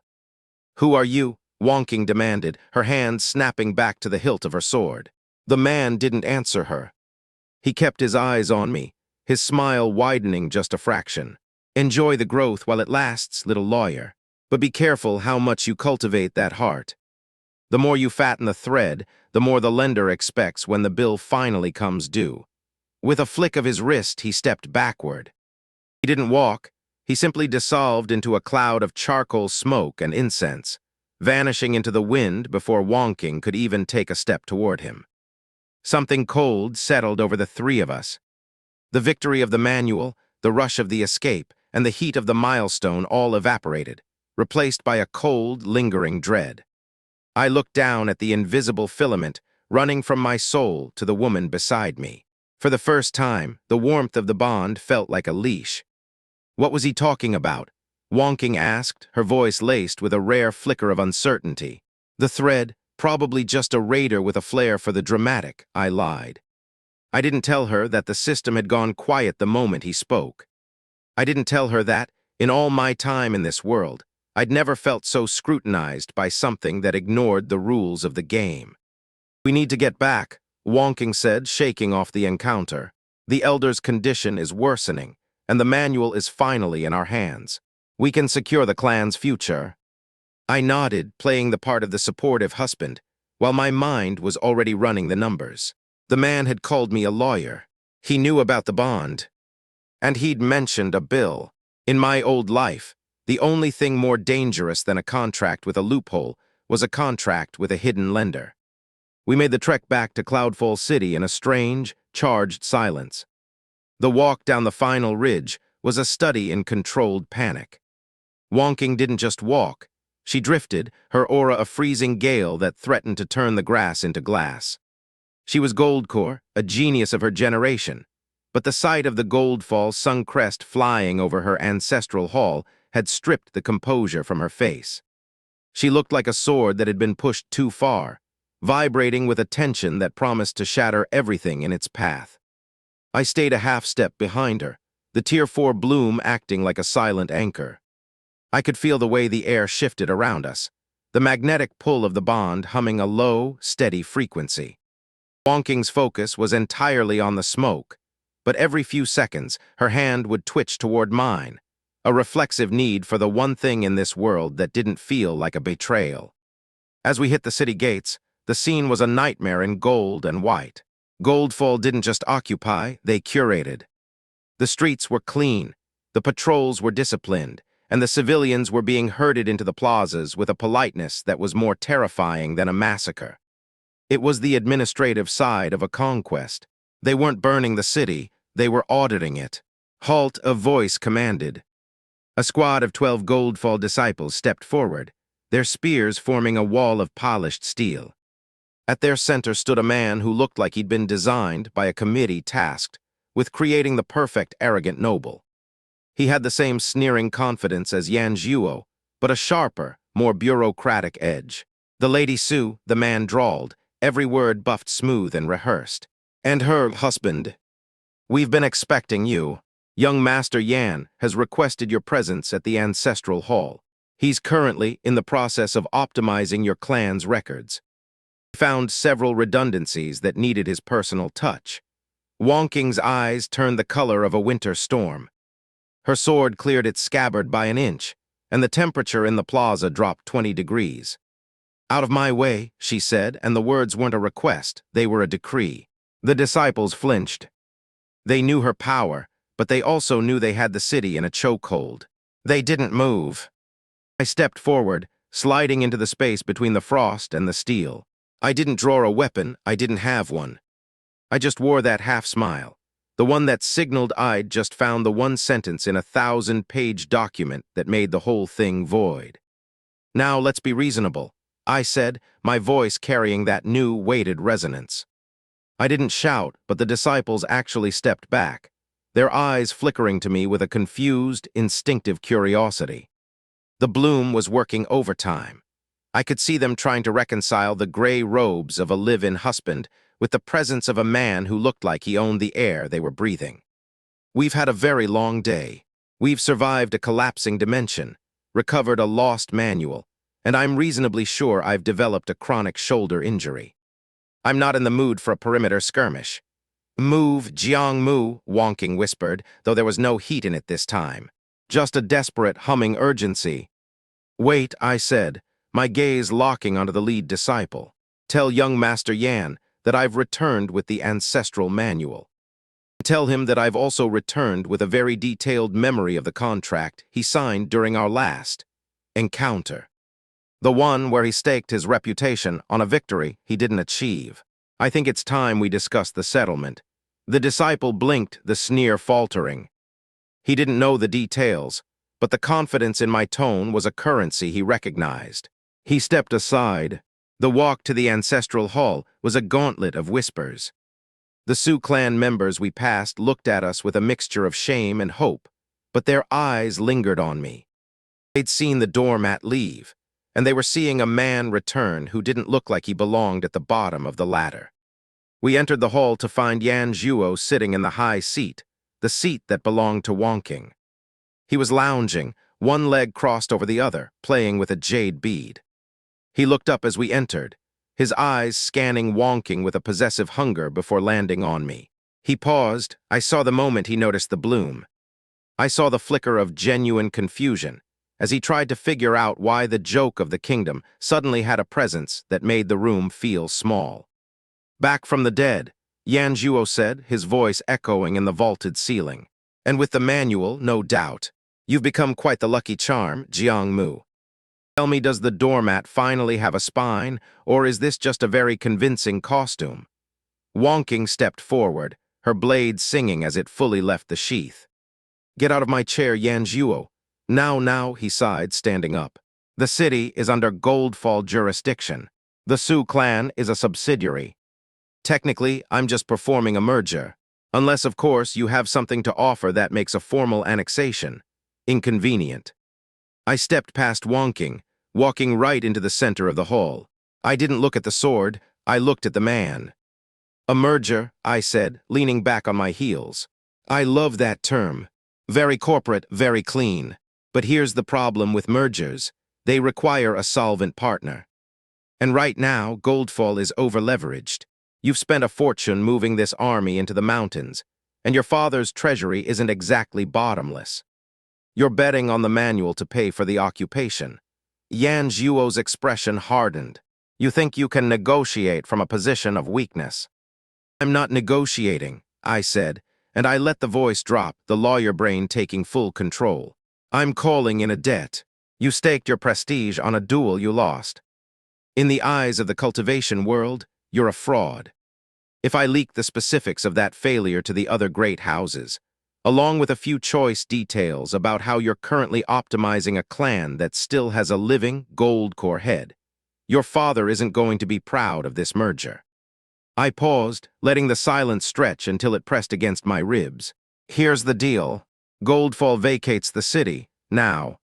You leave the garrison, you apologize to the Sioux elders, and you vanish back to your gilded halls. In exchange, I don't tell the world that the great Yan Zhuo was outmaneuvered by a live-in husband. And as a signing bonus, I gestured to the manual in Wonking's hand. We'll allow you a sanctioned copy of the manual's secondary chapters. Not the core, obviously, but enough to save your face and keep your father from cutting your allowance. Yan Zhuo looked like he wanted to kill me. I could see the kai swirling in his palms, the raw, violent power of a man who had never been told no. But I didn't flinch. I just kept that half-smile fixed, knowing that the bloom was projecting a level of confidence that looked like hidden power. He couldn't tell if I was bluffing or if I had a hidden ace, and in a world of monsters, that uncertainty is the only thing that keeps you alive. He looked at Wonking. She was staring at me, her gray eyes wide, a mixture of shock and something that looked dangerously like pride. The regard meter behind my eyes didn't just tick, it surged. Milestone, publicly shielding and elevating the spouse through intellect. Regard, 48% to 62%. Plus 5 boons plus 80 devotion. The bloom, tier 5 refinement active. The surge hit me mid-sentence. My frame shifted again, my presence thickening, filling the hall until it felt like I was the one sitting in the high seat, even while standing on the floor. Yanjuo actually recoiled a half-inch. He didn't know what was happening, but he felt the shift. He felt the gravity of the room tilt toward me. He snapped. Not with a blow, but with a sharp, frustrated exhale. "Fine," he spat, stepping down from the dais. "Keep your dusty city." The manual's secondary chapters are a pittance compared to the headache of dealing with you. We leave at sunset. He didn't look at me as he walked out, he couldn't. The aftermath was a whirlwind. The Goldfall army retreated with a speed that bordered on a rout, and the Sioux clan, who had spent 8 years treating me like furniture, suddenly found themselves in a world where the furniture was the only thing that had saved their home. The elders tried to thank me. They tried to offer me titles, spirit stones, and better robes. I declined them all with a polite, distant smile. I didn't want their gratitude, I wanted their distance. I was still the joke, and the joke was the safest place to be while I climbed the ladder. But as the sun began to dip, casting long, orange shadows across the ancestral hall, a messenger arrived. He wasn't from Goldfall, and he wasn't from the city. He wore the white and gold robes of the High Prefecture, the administrative heart of the entire kingdom. He didn't go to the elders. He didn't even go to Wonking first. He walked straight to where I was standing, his expression one of profound neutrality. "Lady Su Wonking," the messenger announced, his voice ringing through the hall, "and Master Jiang Mu." Wonking stiffened beside me. "What is this?" The messenger unfurled a scroll of heavy, cream-colored parchment, sealed with the imperial wax of the Yunju throne. "By decree of the sovereign, you are both formally invited to the Yunju convocation, the once-in-a-decade gathering of the realm's most promising geniuses, strategists, and power players." The hall went silent. The convocation wasn't just a party, it was the ultimate proving ground. The invitation to the convocation was a golden ticket, but in a house like the Sioux clan, a golden ticket is usually just a fancy way of marking a target. I spent the 3 days before our departure playing the part of the supportive consort, which in this new era meant standing slightly behind Wonking while she handled the logistics of the clan's recovery. But the air in the estate had changed. The mockery had evolved into something more dangerous, a hushed, frantic curiosity. The servants didn't just ignore me anymore. They watched me from the corners of their eyes, trying to figure out when the mask would slip. And the elders, they were terrified. A man who could out-negotiate a Goldfall young master without lifting a finger was a man who knew where the bodies were buried. Specifically, the bodies Su Lan had tried to bury. Aunt Su Lan had been quiet since the Goldfall retreat, the kind of quiet that usually precedes a landslide. She'd retreated to her private pavilion, claiming a sudden bout of cultivation fatigue, but I'd spent a career reading the fine print of a person's silence. She wasn't resting, she was pivoting. The morning we were set to leave for the capital, the fatigue vanished. Su Lan appeared in the central courtyard, draped in robes of deep plum and wearing a look of maternal concern that would have made a shark blush. Beside her was Elder Tao, a man whose primary qualification for leadership seemed to be a level of piety that perfectly masked a lifelong habit of skimming the clan's treasury. "Wonking, dear," Su Lan said, her voice like honey poured over broken glass.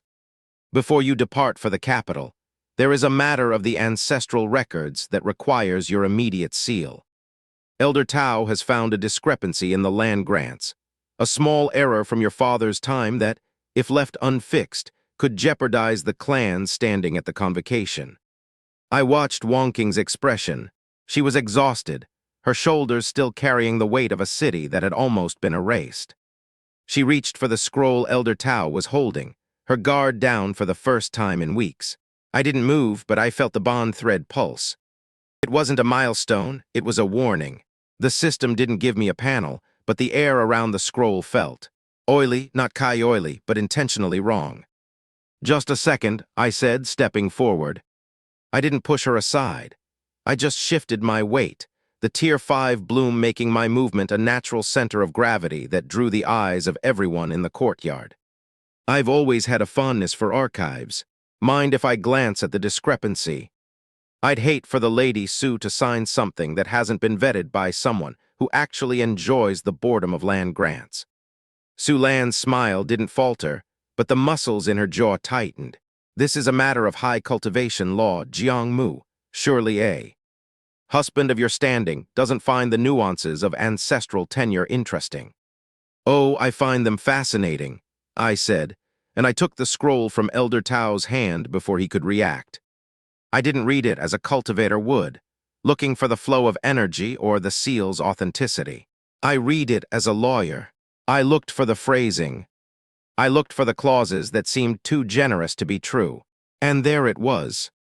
Buried in the third paragraph, written in a script that looked ancient but felt fresh, was a transfer of the clan's primary spirit vein guardianship.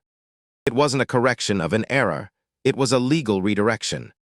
If Wonking signed this, she wouldn't be fixing a mistake.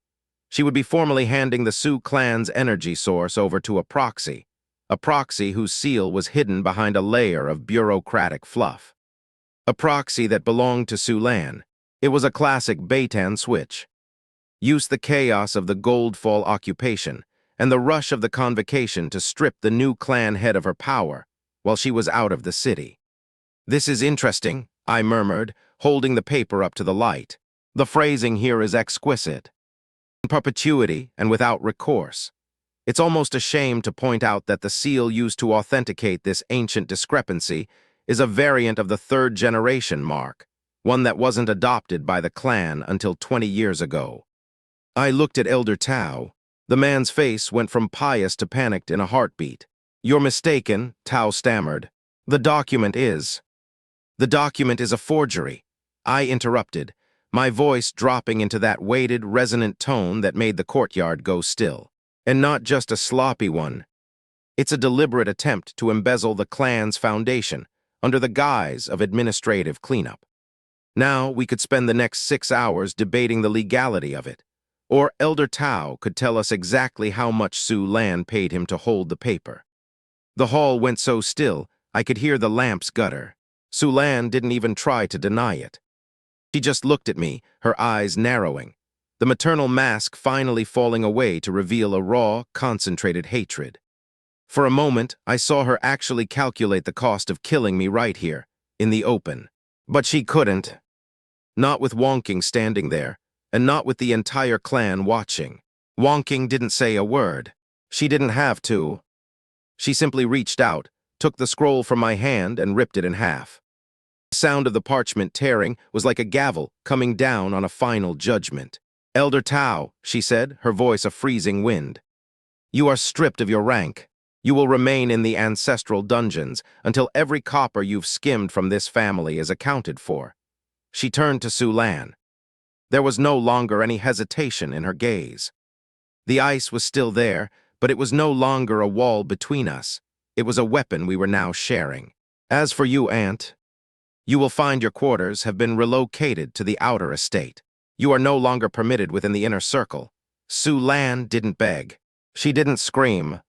She just stared at me, her gaze lingering on my face, on the presence I carried that she couldn't quantify.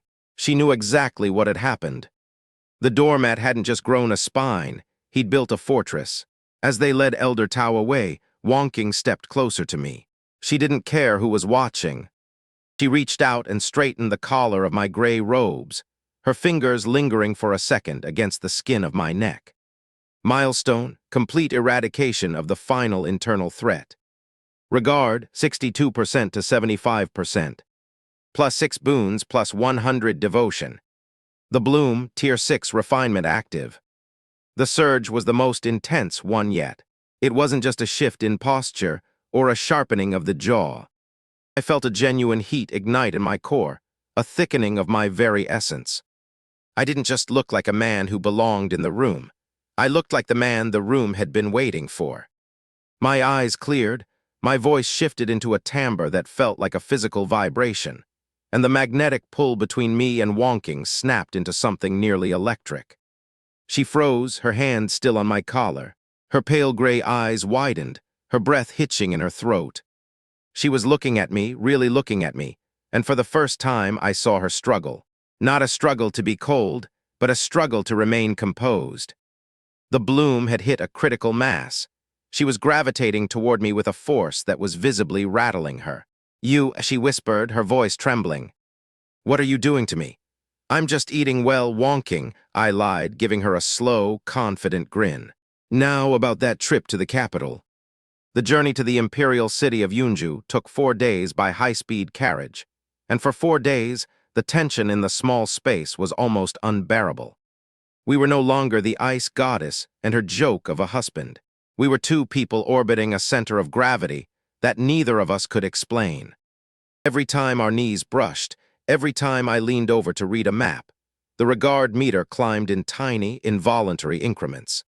By the time the spires of the capital appeared on the horizon, the bond thread was glowing with a steady, golden intensity. I could feel her watching me while I slept. I could feel her awareness of my every breath. She was fighting a war against her own heart, and I was the one holding the map. The capital was a city of impossible geometry, with floating palaces and bridges made of solidified moonlight. It was the apex of the kingdom, and as we entered the gates, the sheer density of power was staggering. We weren't the only monsters in town. The convocation was held at the Pavilion of Eternal Dawn, a structure that looked like a lotus flower carved from a single mountain of jade. As we stepped out of the carriage, we were immediately surrounded by the elite. Young masters in gold-threaded silk, daughters of sect leaders with swords that hummed with the power of storms, and strategists with eyes that tried to dissect my soul before I'd even spoken. They were the prodigies of the realm, the top 1% of the 1%. And as I walked beside Wonking, still dressed in my understated dark blue robes, I felt their gazes shift. They didn't see a doormat. They saw a man who walked with the quiet, terrifying confidence of a predator who had already won the game. The whispers started immediately. They knew the Sioux clan's heir had returned, but they didn't know who the man at her side was. They saw the way she looked at me, the way the frost flower of Cloudfall was leaning into my space, her composure fracturing in real time. I ignored them. I was too busy looking at the crowd. There, standing on a balcony overlooking the entrance, was a figure draped in charcoal silk. He wasn't dressed like a prodigy, and he didn't carry the aura of a sect leader.